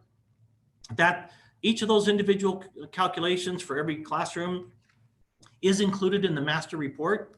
And then I took the 2020 enrollment from March. That was the last set of numbers before schools shut down. So that was the last set of numbers that we had. And then based on that, we calculated utilization for all of the schools.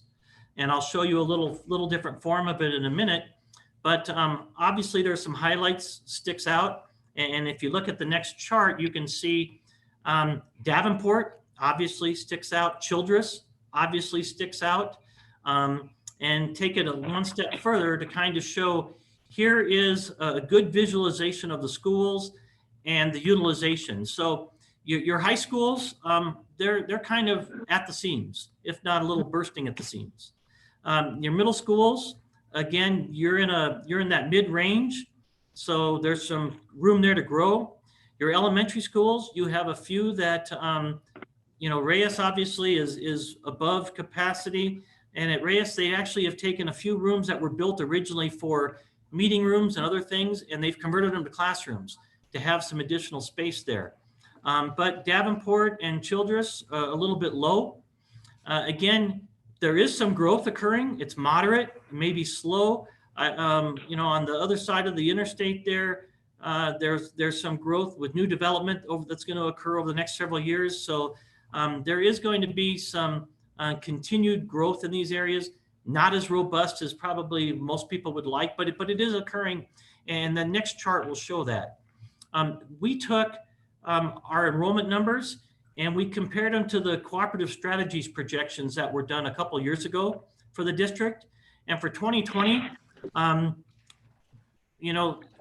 High School, the enrollment was more than what they predicted. Early College High School was pretty close. The numbers are still small, but overall, they predicted 1812 and you're at 1863. So you've had some additional student growth. Alderete, I put that in red because they actually predicted 851 there and it was down to 700. But what was interesting at Canutillo Middle School, they predicted 496 and it's actually up to 703. So it could be some of the students, instead of going to Alderete, went to Canutillo Middle School. I don't have that data from your research information folks to be able to see what your open enrollment is. But that's something to maybe take a look at. But overall, your middle schools are up. They predicted they would be at 1347 and you're at 1403. And then looking at the elementary schools, Davenport is down. They thought it would be at 377. It's actually down at 316. But Reyes, if you look, that it's limited. So they said it's 670, but it's just overall space. You can't put more kids in that school. So that's part of the reason there that it's limited. But when you look at the final district numbers, you're up 160 students from what they originally had predicted a couple of years ago. So I think the district is seeing some growth. It's going to be moderate and slow, and it's going to be in some pockets, but I think that's occurring. So that was the overall utilization numbers that we looked at. And the final report has a lot of detailed information in it. I just really put this kind of 40,000 foot view to look at it really quickly. Our deliverables is to update the new square footage of each facility. We've done that. Detailed descriptions of the structural systems. And we've done that and we have that. Looking at the status of federal and state accessibility, deferred maintenance, detailed narratives. Every one of the schools has a detailed narrative that goes with the reports. Digitizing of all the existing buildings. We've done that. And then recommendations for right sizing based on reviews. Those are things that are the final discussions that we need to hear from the governing board or the board of trustees before we can do it. So again, just ask you before we get to the discussion, just think about these questions. What will constitute a successful master planning process? What should the master plan accomplish? What is the most important outcome this process must enable or provide? And finally, what are your issues or concerns? So I gave you a lot of information. I appreciate you giving us this opportunity, and kind of some of the discussion points that we put together would be these items here. The facility assessment preliminary findings, based on the master plan's goals, what should we modify or expand? What should we add or delete? Talking about the land and what, if anything, we need to comment on that.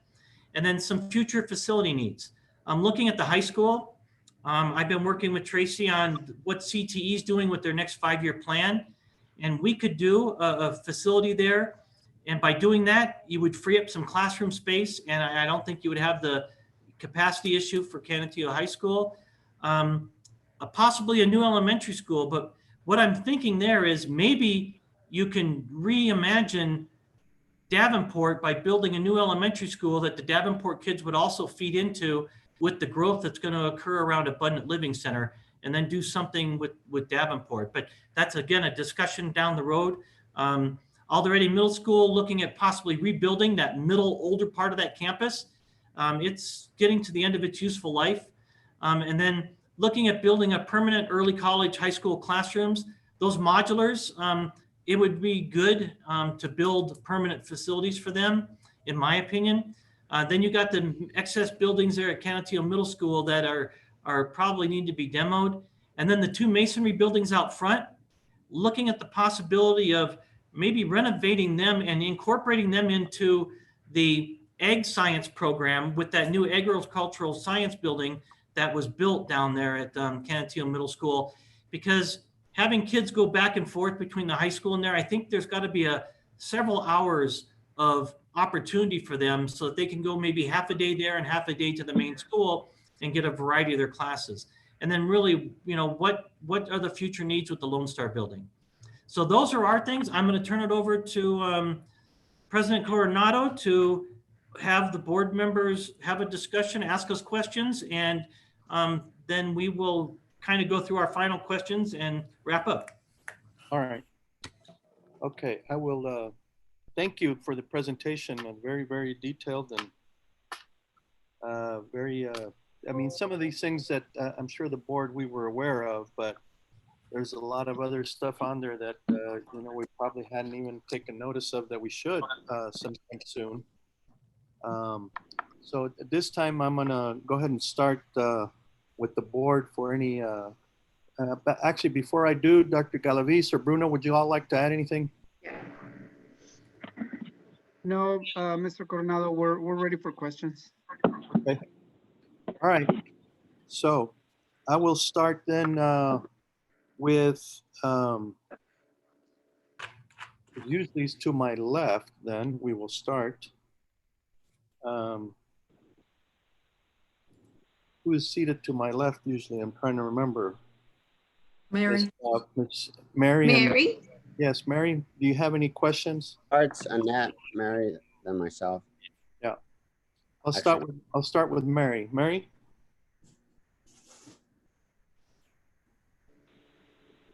Are you there, Mary? Yeah, I'm here. I'm sorry. No, I don't have any questions. I think it sounds like a good plan. I trust that Dr. Galaviz and Bruno have already reviewed the master plan and their ideas, and so I trust that they will make that. All right. Okay, Mary, thank you. Ms. Brigham. Yes, thank you, Mr. Chair. For the ADM folks, yes, there are some things in there, and for the final plan, I'd like ADM to update this plan as far as, with the tech purchases, the infrastructure, and the LED lighting, and the land. Those are the three things I know off the top of my head. Yeah, they've already indicated they're going to do that. Right. So, and the other thing though, with the tech plan, I was wondering if they had sat with the tech department and to make sure that what they saw and what the tech department's doing, if they kind of mesh, or if we still need to have a line item for that tech. You see what I mean? So I'd like them to have a conversation with the technology department. The other thing is, and I know Dr. Peterson had talked about it, is that community-wide engagement.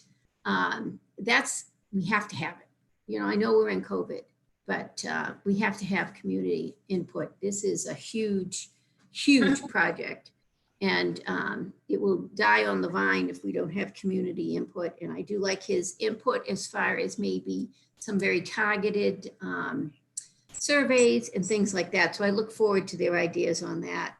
The question I have for Bruno is on the initial site inspections with the principals. I know principals were involved as far as a survey, but were they doing any of the walkthroughs with ADM? No, they were not. They participated by providing them, ADM, with information as they saw necessary for their campus. It was a very detailed list of building systems, and not only the principals, but also the lead custodian. Oh, good. Okay. But because of COVID and the urgency for the principals to come up with their return to school action plans, no, they didn't walk together. But that's still something that can be achieved in as we move forward with the plan. You know, Mr. Vasquez, I even think if you and like somebody from Mr. Peterson's team could just do that to just make sure that there's nothing through the loopholes, you know?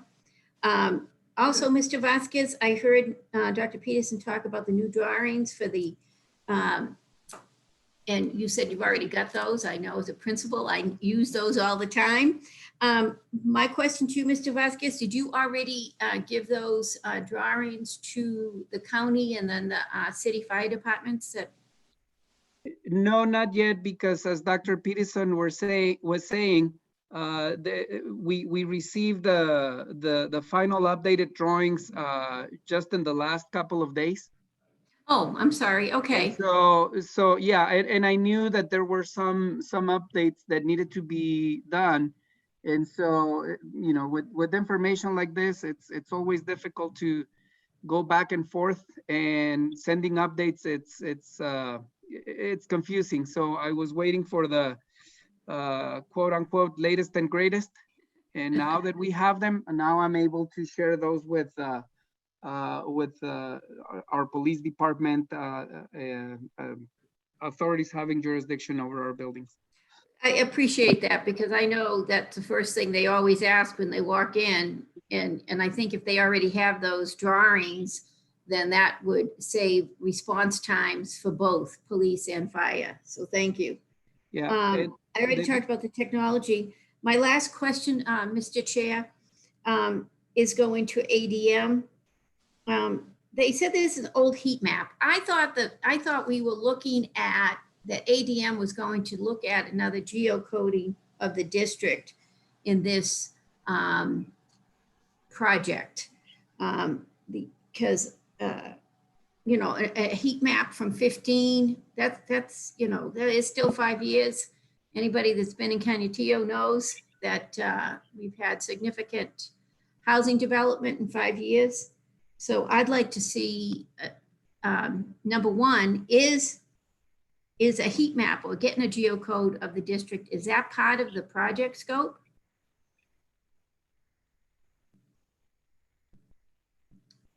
Mr. President, Board Member Brigham, the heat map was not part of the project scope. Looking at the overall capacity utilization and for the district was. We're working on that.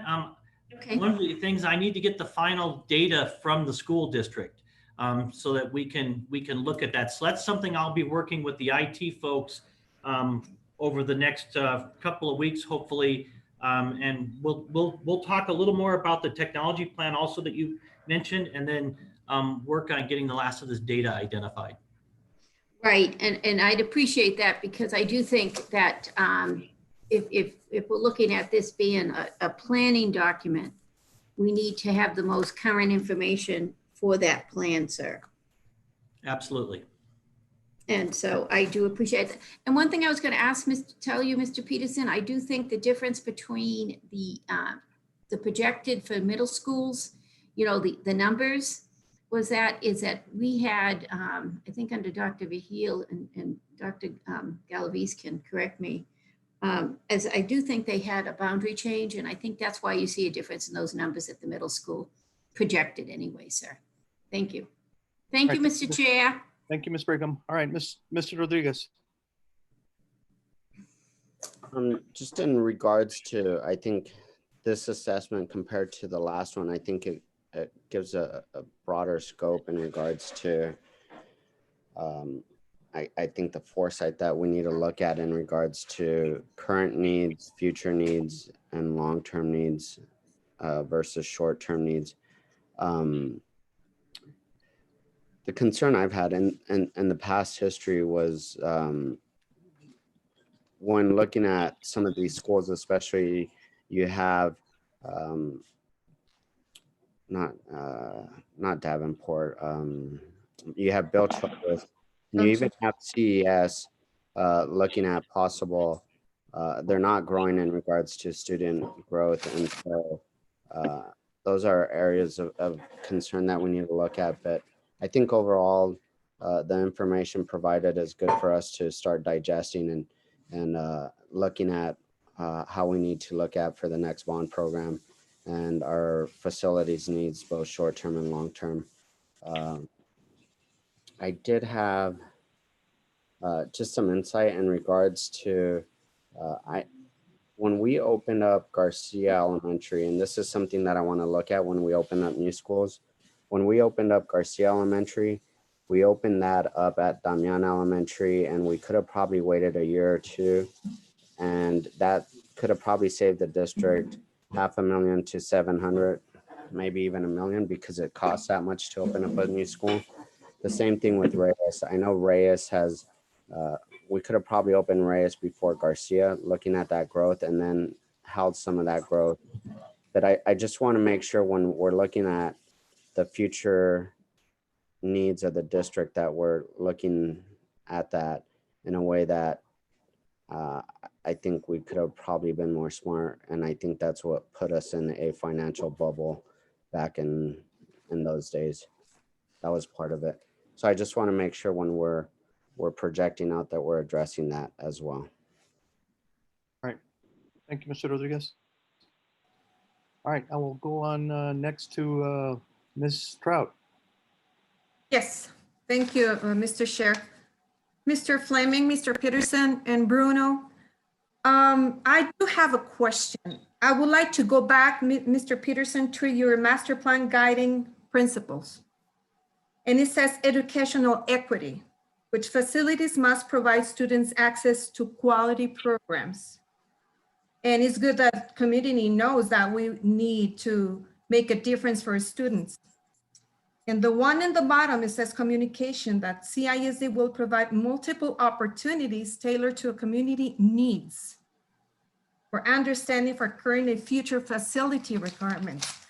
So I was wondering if it's the time. I remember that some years I brought it before the board that I would like to see a space for a most vulnerable student community, which is special education. And I suggest to the board that I would like to see space for equine therapy. For our students with special educations, they have a program where to relax and practice equine therapy.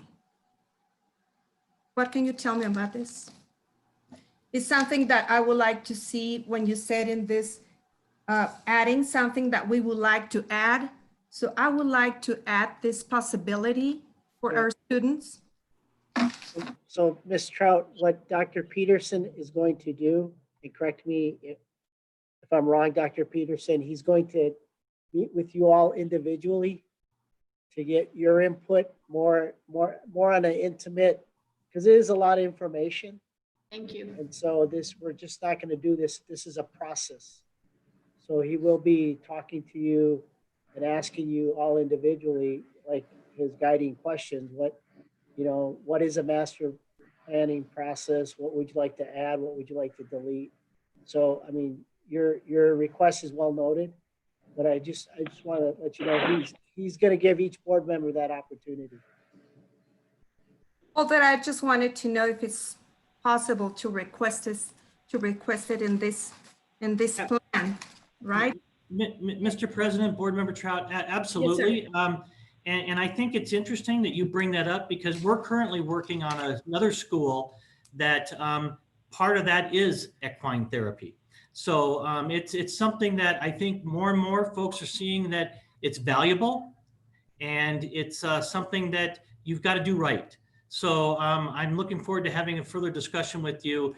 Over the next couple of weeks, I'll be calling each board member and following up and having a discussion on the presentation and getting a little more of your input. Because obviously, due to open meeting laws and those types of things, I have to be very careful. And so I make sure I follow that, but I will be doing that and I'll get that input. Great. So hopefully we could be prepared by then, and for the rest of the board members, it's something that we need to take in consideration as well.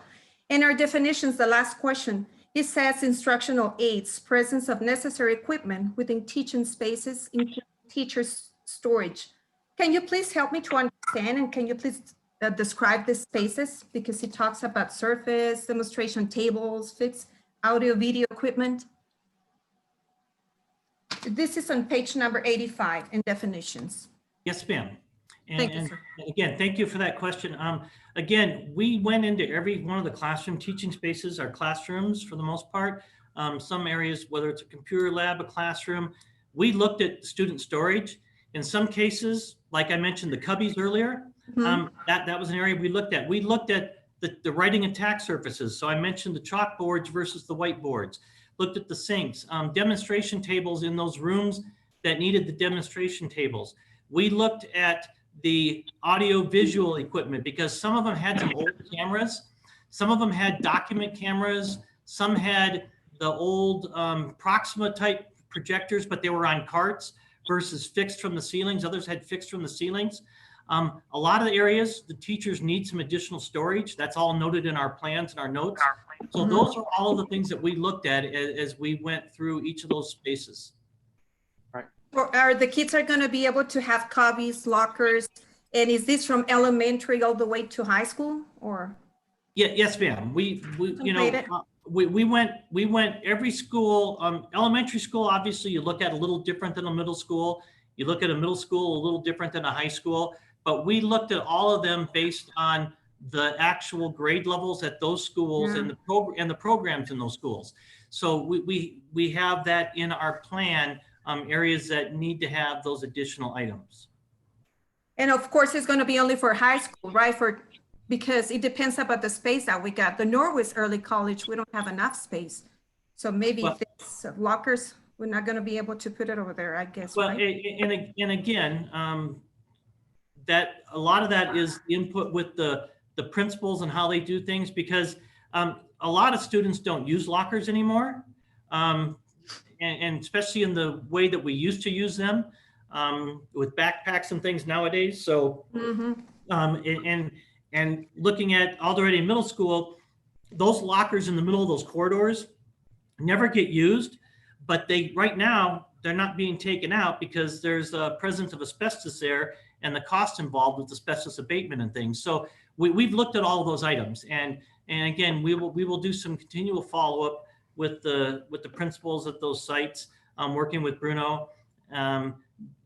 But hopefully all of those areas are things that are truly necessary. Now, will they get them?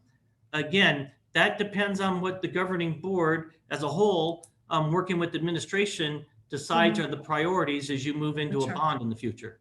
Definitely. Thank you. Thank you, Mr. Chair. I appreciate that. Thank you, Ms. Trump. Okay. Who's next? Ms. Searles. Thank you. Good evening. I want to thank you. It's a very nice document. Looks like y'all have done a lot of work. I have to digest this a lot more. As Dr. Galavis said, there's a lot here, a lot of thought process. So I think when you call us individually, I'll have more to speak to you. But the one thing that I did notice, I really like your idea on the flooring. I think it's a spectacular idea to get rid of that carpet, especially that looks like we're going to be eating in the classrooms. Underwater fountains, it's always a problem too. And to change that, make it better for our children and our teachers. The other thing that I can't help but notice here, under your land and your thoughts about Childress and Davenport, we're right now in the process of replatting that land, which is empty, that the school district owns, around Childress Elementary. With that said, there will be development there, and we can't discount that. I just wanted you to know, maybe you don't realize that we're doing that. There will be development going there if things happen as we think they might, and that Childress is going to have a different look. There'll be many more children there than there are right now. So we must, keep Childress as a good, active, robust school facility, is my opinion. That doesn't need to be shuffled under the table, that, oh, well, there's nobody there.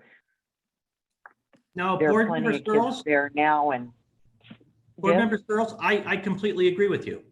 That's why I Yes. said some of that growth is kind of slow and moderate, not as quick as we would like, but I think the development's going to occur and it'll take, a little bit, but it's going to happen and you're going to see students popping in there. Absolutely. Thank you. I agree with you. And I hope that you understood that. Yes, there will be growth there. And I think that right now, my big concerns are that we've got COVID. That's a fly in the ointment, no matter how you cut it. And it's causing us to change directions right now, but it won't be there forever. So I'd like to take baby steps as a board in what we're going to do to get through this COVID before we make any major decisions. But it'll be nice to possibly have a plan in place for when that happens. I'm also concerned at Davenport Elementary that we spent a fortune on putting soccer fields up there in our last bond issue. Those poor students still have, it's a disgrace what they have to play on. And I think that needs to be a priority in my mind, that the kids at Davenport, that their outdoor facilities be given a priority. They deserve better than what they have. And I think that'll be it for me. Thank you very much. I also wanted you to know on the early college high school, we don't own the land, and that's always been a problem on that one too. I don't know if you were made aware of that or not. Yes, I was. So that was, and okay.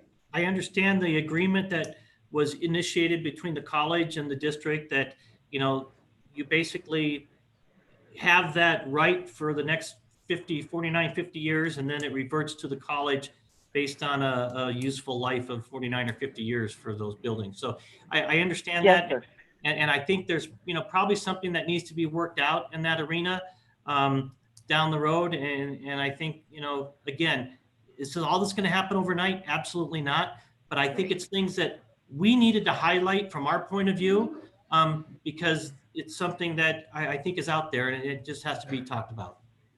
Yes, sir, I understand. Thank you very much. I appreciate your presentation, and I look forward to speaking to you one-on-one. All right. Thank you, Ms. Earls. Mr. Payan. I agree with all the points brought up about the land usage at Davenport. Children's is obviously another site that needs a lot of work as far as soccer fields or play areas for the kids.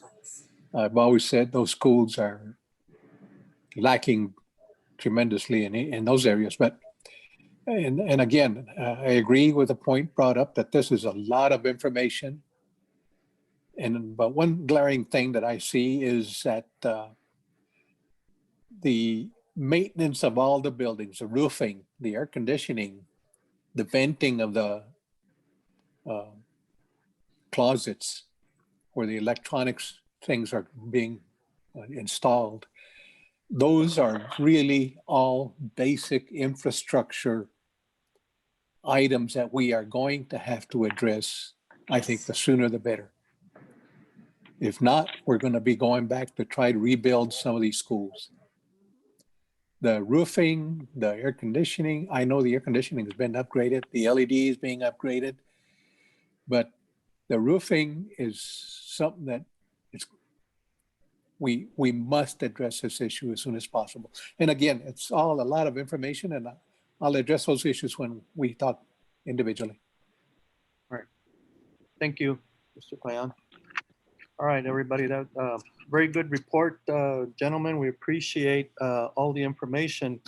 I just have one, this obviously we need to wait till the report is fully done, but it's something that we as a board and administration need to do is do a strategic plan on things that need to be addressed immediately, and then some that need to be in the short term, and then some that need to be obviously for a much plan like a bond.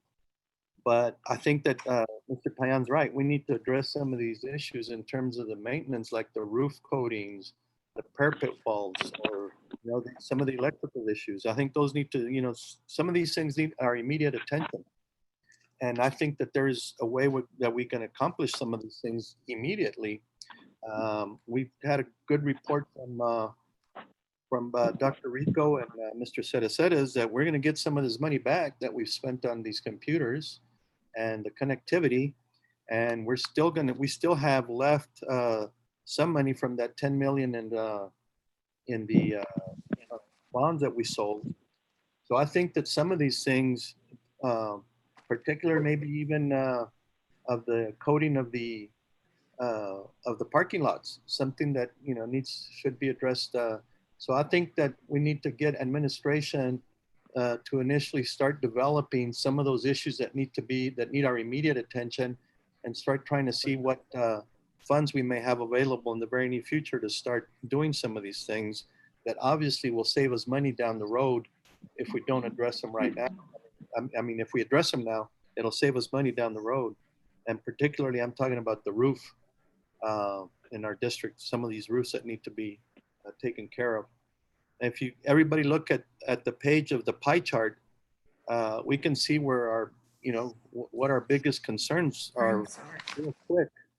Without having to look at all the pages, we can really see the real quick emergencies, or not necessarily emergencies, but that need attention. Alderete, the Lone Star building, but those are things that instead of trying to look to see if we need to address maintenance or renovation of these things, think long distance, very long term, to see if, what are we going to do with this facility? And is it better to, knock down some of these areas and rebuild new, or because I'd hate to see spending money on old buildings that have already outlasted their life cycle. So that's something we need to, as a district, with administration, and obviously include the community, because those things are going to require a long-term plan, which is going to have to include a bond. For example, if we want to rebuild the front part of the old building of the Alderete Middle School, or tear down the Lone Star building, some of the things that we need to do at Canutillo Middle School, that's also one of our oldest buildings. So I think we need to do some strategic work. I think first what we need to ask administration to do is provide a list to us of those things that are emergency, that are fires going on right now that we need to address, and see how we can at least take care of those issues once this plan is done, facilities master plan, and start looking for funding that we may be able to access here in the near future from reimbursements from the COVID funds. And address those immediately, I think. So with that, I think probably a workshop with administration will let Bruno and Dr. Galavis and his staff try and come up with some of these immediate issues that really need our attention quickly, so that it costs us more money down the road. Maybe we could start with that, and then we can address a more strategic plan on the short-term list, and then the long-term in terms of the bond issue. So those are my thoughts, board. Thank you, everybody, for participation. I'm really impressed, gentlemen, Dr. Davis and Mr. Peterson. I'm really impressed with the depth and the specificity that y'all looked at in terms of all our facilities. And I'm very optimistic about finalizing this plan and moving forward to address these items, because it's clear that some of these really need our attention immediately, and having a strategic plan that's going to include other things that are not on the facilities master plan, but it's going to include the direction of what the district is going. I mean, we've been talking about a career tech center, so we need to hash these things out in terms of creating a 5-year plan for the district, and how we're going to go about doing that. So with that, thank you, gentlemen. Thank you, staff. Bruno, very informative. A lot of food for thought. Plenty of food for thought. So. Yes, sir. Thank you. Thank you, board. Thank you, Bruno. Thank you. Bruno and Thank you. staff. Thank you. All right. Thank you all. That takes us to next agenda item. Gentlemen, thank you all very much. We'll look forward to seeing you down the road. Thank you. Have a great evening. You too. Thank you, Dr. Peterson. Good night. Okay, Sonia, next agenda item. Yes, sir. Item number 3, consent agenda. Administration recommends approval as presented. Move. Mr. Chair, I'm sorry. There's 2 members of the board that, and I concur, given that we are in the midst of a pandemic, our student health is very important. Thank And you. they work very hard, that committee, with teachers and Dr. Reyes, and I would be remiss if they did not report on the health and what we did last year and what we're going to do this year, given our new normal. I would like to pull that and you have that report. Thank you, sir. Thank you, Dr. Galavis. Thank you. Thank you, That Dr. would be item B2. That was the only one I was going to pull. All right. Thank you, Dr. Galavis. Myself, thank you. All right, item B2 will be pulled. I'll entertain a motion at this time to approve the consent agenda. I move to approve the consent agenda I move. with the exception of B2. All right. do I hear- Second. All right. I have a motion and a second on item 3A and B and C. Sonia? Yes, sir. Ms. Brigham, Yes. Mr. Coronado, Yes. Mr. Payan, Yes. Mr. Rodriguez, Yes. Mrs. Searles, Yes. Mrs. Trout, Yes. and Mrs. Iglesias. Yes. Motion passes, and now we'll go to item B2. Acceptance of the School Health Advisory Council Annual Report, SHAC. Dr. Reyes? Can you pull up the report, please? Yes, sir.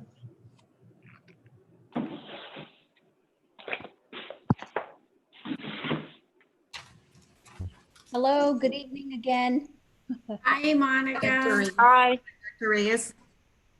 So I don't know if we can pull up Nancy Torres, who is our coordinated school health facilitator, and Katie Guerra, who is our chair for the SHAC, and she is a parent from Bill Childress Elementary. Is that possible? Yes. Because I do want to make sure that they receive credit for the hard work that they did this last year under the SHAC. There they are. There's Nancy. Is Miss Katie on board? At this time, I don't see anybody named Katie Guerra. Okay. So I don't know if we can. We see Nancy. Yes, you see Nancy. Okay. Right. So we every year we're required by the Texas Education Code to have an annual report to the board. Under Nancy's leadership, we're lucky enough that we actually do a second report to you all in the spring. As there are many activities that are brought up and of course the initiatives that are taken on by the SHAC. I know that some of the questions that have been asked by board members as well as community members is what is SHAC?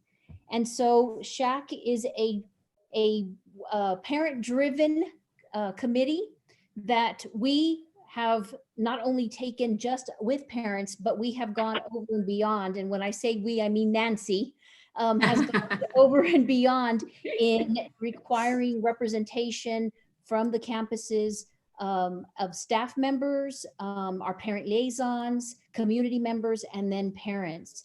And thank you, board. As you know, in the spring meeting, we did ask you all to also provide us a recommendation, an appointment of a community member to our SHAC. And so we'll be asking you again in April to be able to do that again. And so I'm going to pass it over to Nancy so she can talk a little bit about the goals that we met this year and what we are looking at doing next year. As Dr. Galavis hit it right on the nail, we are really trying to focus on that pandemic aftermath. I know we're still in it, but there's going to be some things that are going to be happening, unfortunately, with our students, our community, our parents, as we move and hopefully transcend through the pandemic and then moving on to a new normal. So Nancy, I'll pass it to you. Thank you. Good evening, everyone. Good evening. Good evening. Hi, Nancy. I'm happy to be here tonight. Thank you. I just wanted to share that, our SHRAC really has grown, and we do have, sorry, my throat is like, I've been talking all day with this. So good, no COVID, okay. I know I have my water right here and everything real good. I was hoping Katie would get on, but her internet went down. I think that's some of everybody's issues right now with all of this. But we're really happy. We had 51 members this year, which is outrageous. 21 of those are parents or grandparents. And we had one student representative. So this was really great. I do try to make the report very robust and very understandable for you guys.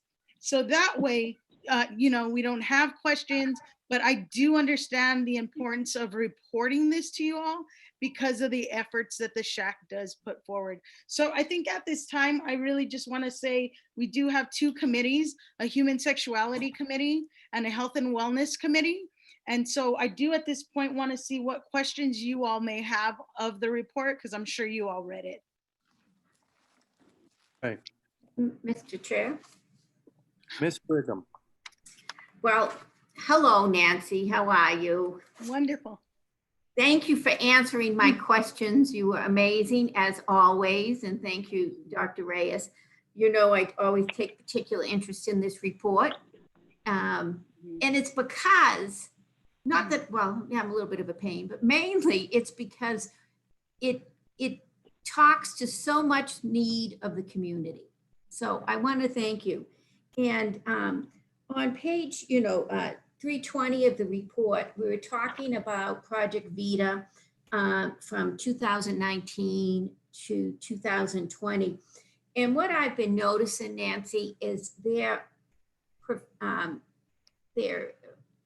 guess the abundance of them. I mean, they seem to be stretching into so many resources, so many areas of our district, and to our most needy. I have to applaud them. And what I'm asking you is, I know we had talked to Dr. Reyes, and I know that they hold our community health fairs and things like that. In the aftermath that you were going to be talking about, that's going to be so important. What do you see their role is? I think it's increasing after post, if there ever is a post pandemic, because I do think the social and emotional issues are going to be huge with parent liaisons meeting with the parents. I think that the need for, again, the food, I mean, I think the economy is going to take a lot longer. Do you feel that they're going to be like right there with you? Do you see anything that we need?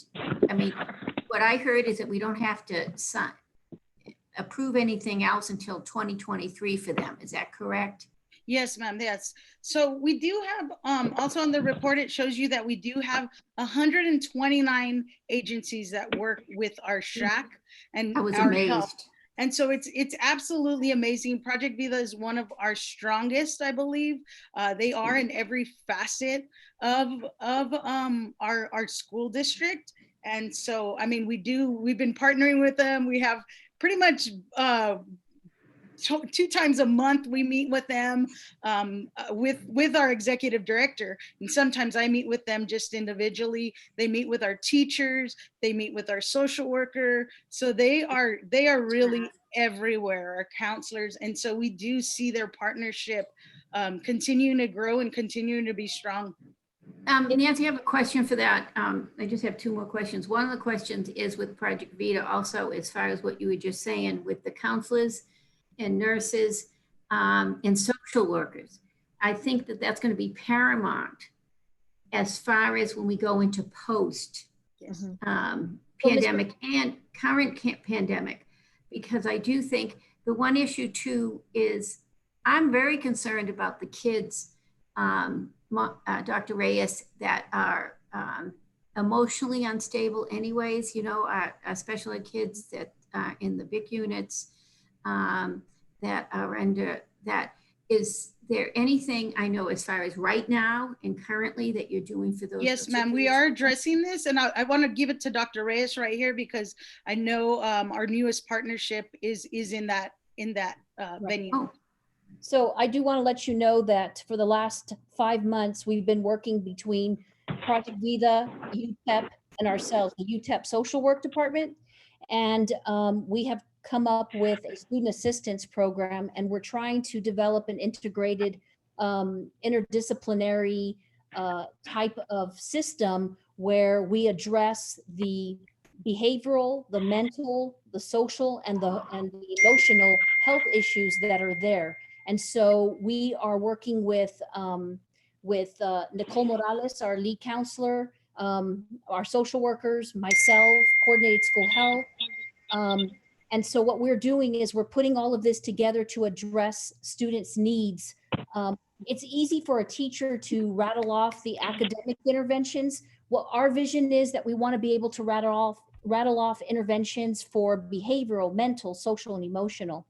So we've entered into several MOUs, one with Texas Tech that's helping us to address mental health issues with our most at-risk students. And we brought that to you a couple of months ago, I think, between Nicole and myself. And then we have this one with Project Vida as well. So we really are trying to integrate all of the services, and we're providing what we call a circle of care, and all these entities that are coming together with their expertise and their knowledge to assist a student in whatever that social emotional need is. And so we do know that that is going to be something that we have to definitely address with students once we see them back at school face to face, and they start maybe perhaps sharing information, or there might be an outcry, because the school we know is a safe haven filled with adults that they trust, and they may end up sharing information. So we are putting that together so that we are also utilizing the 9 social work interns that we have in our district that came on board, well, are coming on board this week. So yes, absolutely, we're working in that effort. Dr. Reyes and Ms. Torres, as you know, and Dr. Reyes, I know you agree, schools are usually the best place our kids can come, and we want to make them the safest place that they can come. My last kudos, I guess I can say to you, is if the board looks at the very end, that this committee, this department has collected over $648,000 in grants. And you know what? I just wanted to say kudos. It couldn't be, I wish we could give another 648 if I could get as much bang for the buck in everything that you guys do. So my kudos to you and thank you. I know it's not a 40-hour week. I know it's not a 50-hour week, but I thank you from the bottom of my heart. And Dr. Galvez, thank you so much for pulling this. I think it's an important thing for us to hear. Thank you. Thank you. Thank you. I agree. I think also not only are the students, we're going to have to look at the social emotional of our staff. Absolutely. And each other. Absolutely. I'm so As we sorry. go through. Thank you, sir. All right. Anybody else? So I do, Mr. Chair. Real quick, Ms. Yes, I will be. Dr. Reyes, I was reading here your summary report for criteria for depression as well. So I noticed it's a kind of high for depression. So I'm reading as well that you have in progress that White Tribe program. Can you please explain me and what kind of role NAMI plays in this, and what do we have prepared for our kids when they return back to school? So we know that in this time where kids have been at home, there have been things that perhaps they've been dealing with or addressing. And so, as I had stated earlier, as they come back to school, we may end up finding out some information. So Ms. Morales and I had spoken about it. We already had purchased what we call the Rethink Education Program for the counselors, which is a standardized curriculum for counselors to use for social, emotional, and so forth. We felt that we needed to do more. So we need to put more money where our efforts are. And so we decided that a resiliency program, and that's what it is, it's about resiliency. We decided to look at purchasing the Y-Tri, so that would be not only used by our counselors, but also our social workers, the social work interns, and even some of my staff is looking at participating in that, including Nancy on Thursday and Friday with training.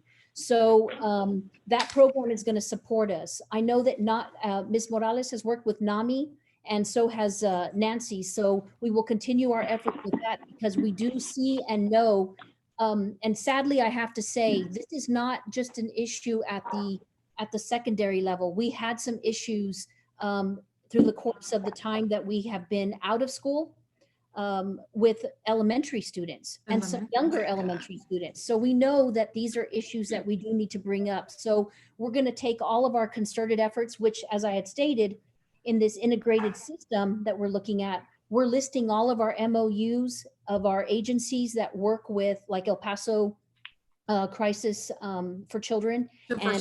Right, and other programs that we have, like NAMI, that we're going to list all those as resources for our student assistance program. So that's what we are looking at doing. Great, thank you for all you do. Thank you, Mrs. Torres. I really appreciate all what you do. Thank you. Thank you all for your support. Thank you. Thank Thank you, you. Ms. Crown. All right. Mr. Chair, I just, again, thank you. I know this is, especially in this time and moving forward, as social emotional is taking a big part of the discussion in regards to policymaking. The question that I have in regards to tracking, I know we're talking about best practices, but how are we tracking the amount of services that we're providing? And I know in the past we were doing that, and then how's that working out? Are we looking at a system, or is this system going to be able to utilize that as well? So now that, and I thank this board for seeing the need and bringing in a second social worker.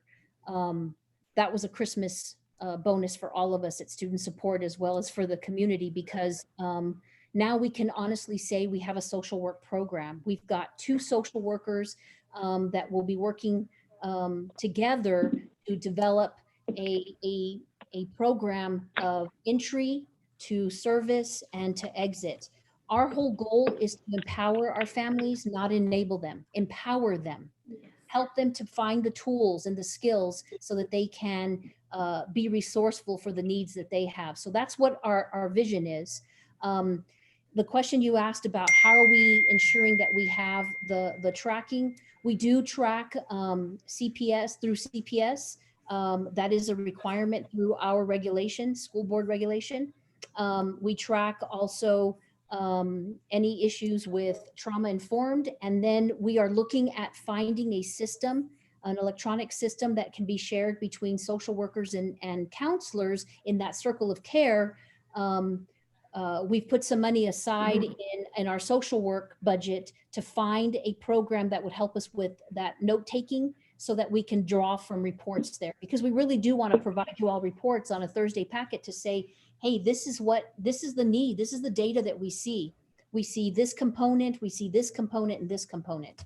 So we are moving in that direction now that we have 2 social workers that come from different backgrounds, and we'll be able to provide more comprehensive reports that we can include in SHAC, but also, when you're interested to know that, or maybe a quarterly report to you all during a Thursday packet. So that's also on the works.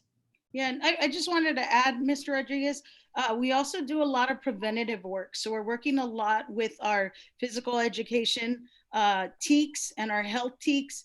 We do have a collaboration with Action for Healthy Kids for Healthy Schools, and we work with ESLED ISD, EPISD, really close with their coordinated school health facilitators.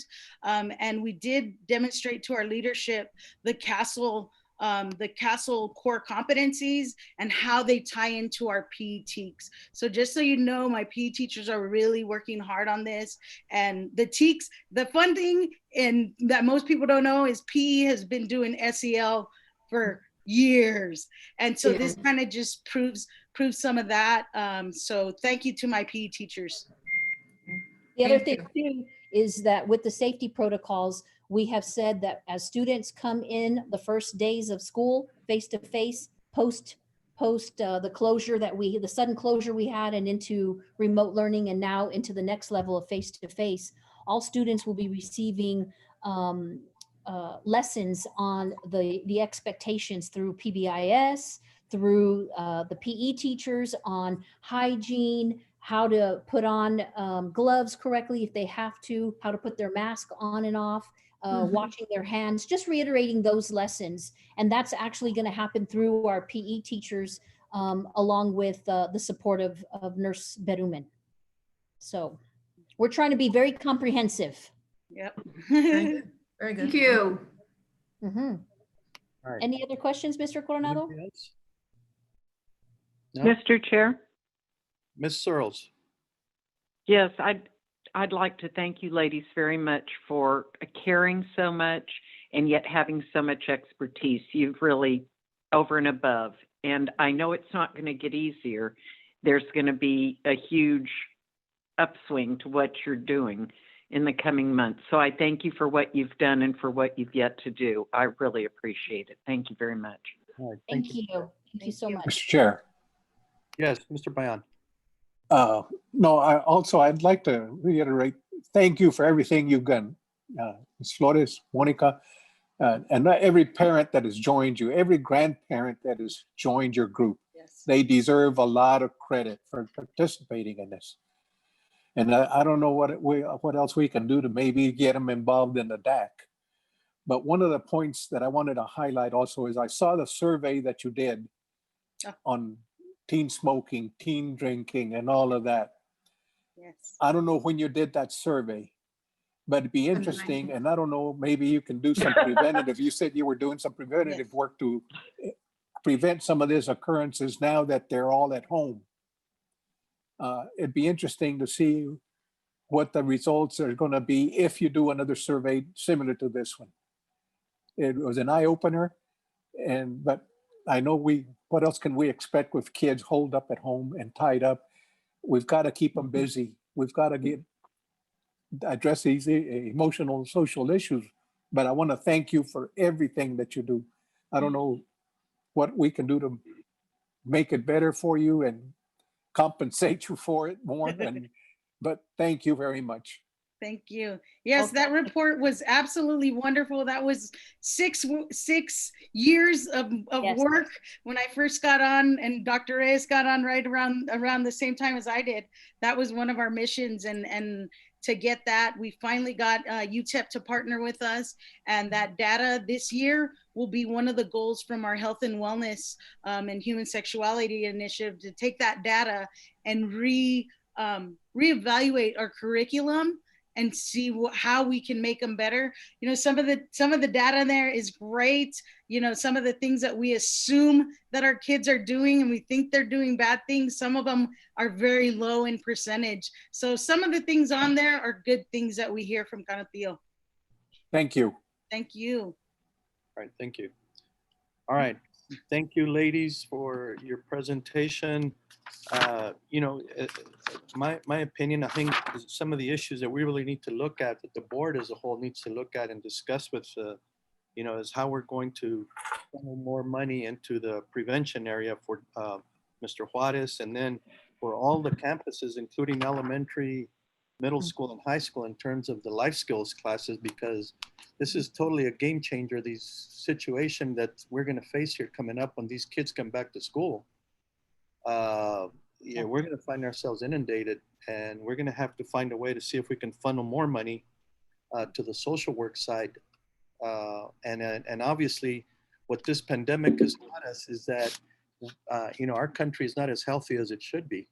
And so one of those things is that, you know, makes us more vulnerable to these diseases is our health. Everybody sees that. And I think that's one of the reasons why our country is #1 in the world. Our diet is horrible. With respect to our treatment and prevention for all these other illnesses that come with it that make everybody high risk for the pandemic, we're not doing a very good job of prevention. And I think that's where we need to, try and focus and see how we can funnel more money to these programs. So that's just something for the future that we need to start looking at in our budget, that we need to probably look at very soon. I know there's a lot of things we need to look at, but I think this particular deal on the prevention, and there's the social skills and the social work side, is something we really need to pay attention here pretty soon as our kids start coming back. Yes. Because we're gonna have a lot of things to deal with that we really aren't aware of yet. So anyway, thank you ladies for that presentation. Thank you, President Coronado. Appreciate all the work. Thank you. And I will tell you, Mr. Coronado, we are up for the challenge. So if you give us more money, it means more work, but we're up for the challenge. We will find it. No. We will find it. We need to Mr. Coronado, I move to approve the acceptance. I move to accept our School Health Advisory Council's annual report. All right, do I hear a second? Second. We have a motion and a second on agenda item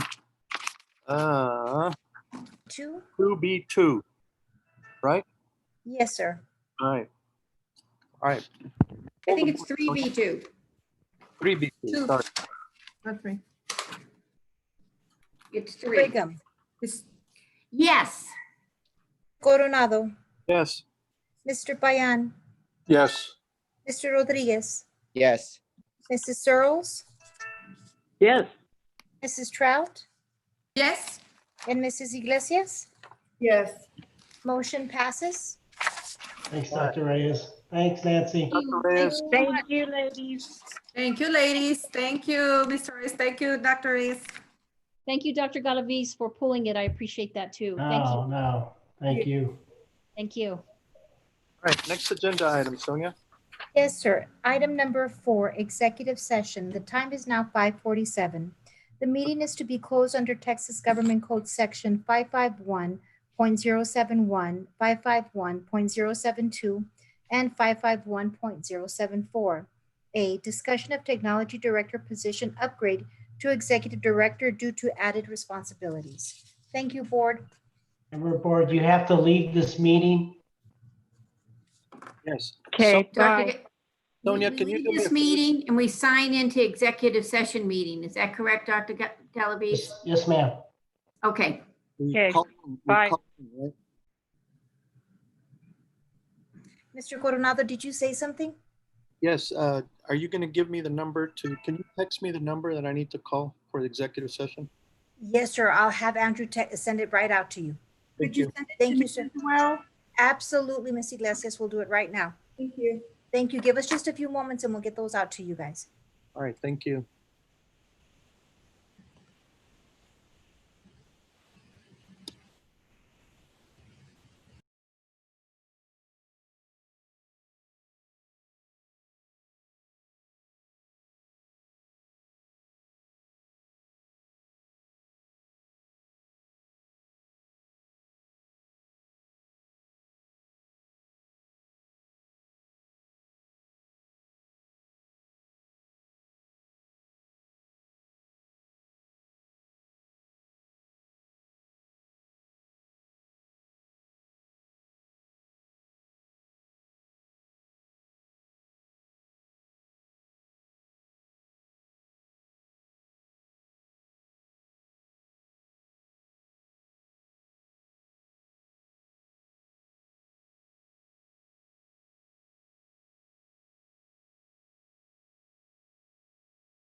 Guys, can you please mute Mr. Bayan? Sonia, I can't get through. Hold on, Miss Iglesias, one moment. The link isn't working. Miss Iglesias, hold on. Let me have them cancel the live recording because I believe we're live. Give me just a moment.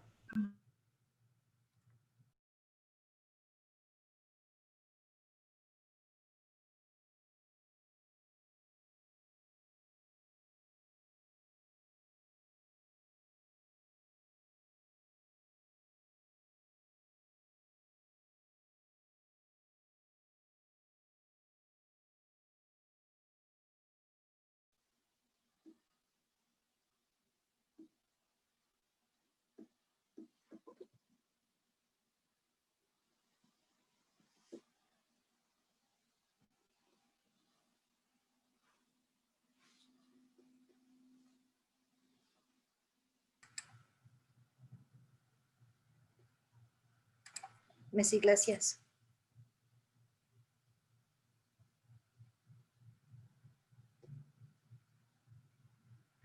Miss Iglesias, were you able to get on? No, it's still live though. We're still live. Yes, yes. I can't give you that over the live feed. I've asked them to stop recording, so we'll give it just another moment or two. And I'll let everyone else know that you all are going to be a little bit late going into that executive session to hold on. Okay. Okay, thank you. Sonia, Yes, sir. am I guess on the other meeting? Sir, I believe they sent you another, they just sent it to you. Mr. Payan, this is Liza. I just texted you the phone number and the ID number. Okay. So the phone number is the first number? Let me, We're live, just FYI, guys, we're live, so I don't know if you want to Yes. be, okay. Mary, do you need it as well? Yes, please. Okay. I sent it Sonia, I'm gonna text. let me text it to you, Mary. I did already. Oh, you did already? Okay. Just now or just now, Sonia? No, ma'am, maybe a minute or two ago. Yeah, no, it's that one's not that one's not going through. Can you, Liza, will you text me just the number, not the whole sheet? You need just the phone number or the ID number? The phone number and the ID number. Okay, let me text it to you. Okay.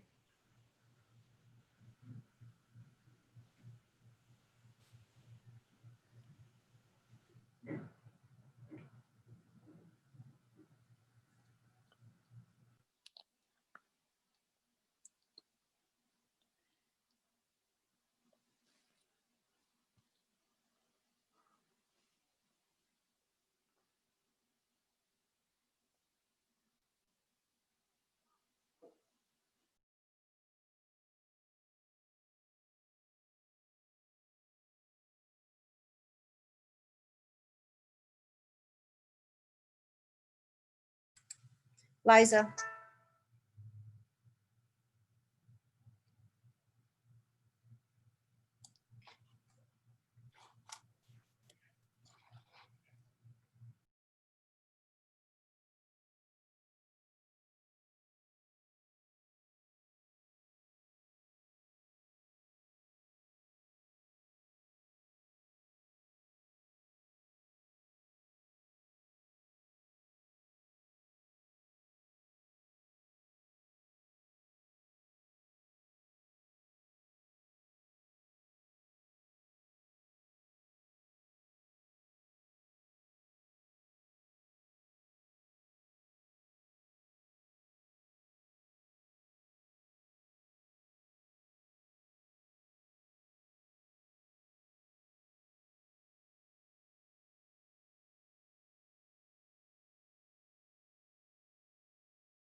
video record participants leave.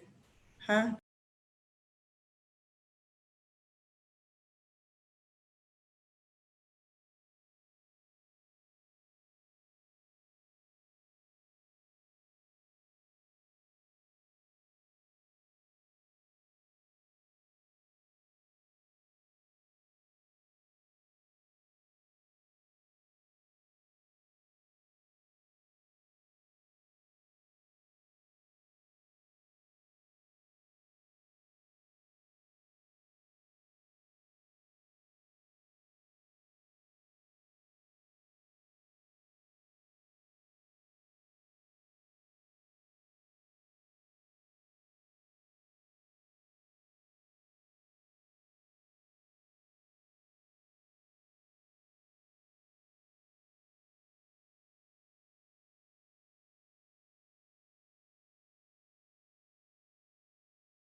Hello?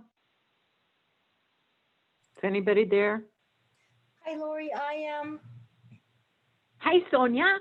Lori, but I don't know if well, no one else is here, just us. But I believe we are live, Lori, so we'll just mute Okay, ourselves until gotcha. they come back in. What's for supper at your house? The kids are starting on it, hamburgers. All right, I'll be over. Yes, Lori, come over, bring Jimmy. We make plenty, believe me. And then we do the Mexican style hot dogs, Lori, you know, the hot dogs with the bacon wrapped around them. Yeah. Yeah, The I badness know 'em. I there. love You're 'em. not gonna find a leaf of lettuce there at that house, let me tell you. Oh, come on, Sonia, just a little leaf. How about the pickle relish? I'm a typical country girl. Meat and potatoes. Absolutely. I believe everyone else is on now, Lori. Hi, everybody. Mr. Chair, I move to approve. We have or to I be guess we called have to be back called into, back in. Second, Sorry. let me bring us back into executive session and then Yes, sir, sorry. open session. Sonia, Well- can you give me the time, please? Yes, sir. The time is 6:12. Okay, I'm in. Okay, yes, are we there? Hold on, is everybody back in? Yes. Ms. Charles, are Yes, you sir. there? Yes. Yeah, I'm here. Everyone's here, sir. Mary? Yeah? Yes. All right. Okay. All right. We are now completed the executive session, agenda item 4A. Sonia, would you please take us to the next agenda item?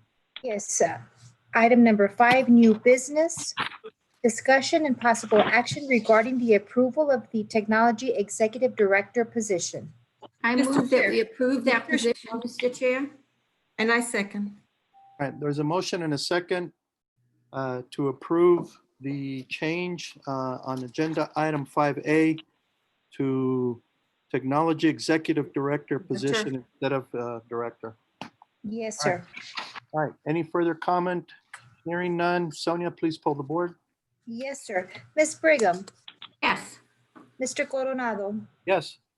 Mr. Payan, Yes. Mr. Rodriguez, yes. Mrs. Searles, Yes. Mrs. Trout, Yes. and Mrs. Iglesias. Yes. Motion passes. All right, thank you, everyone. Good Item meeting. 6, adjournment. By Thank you, y'all. consent of the board.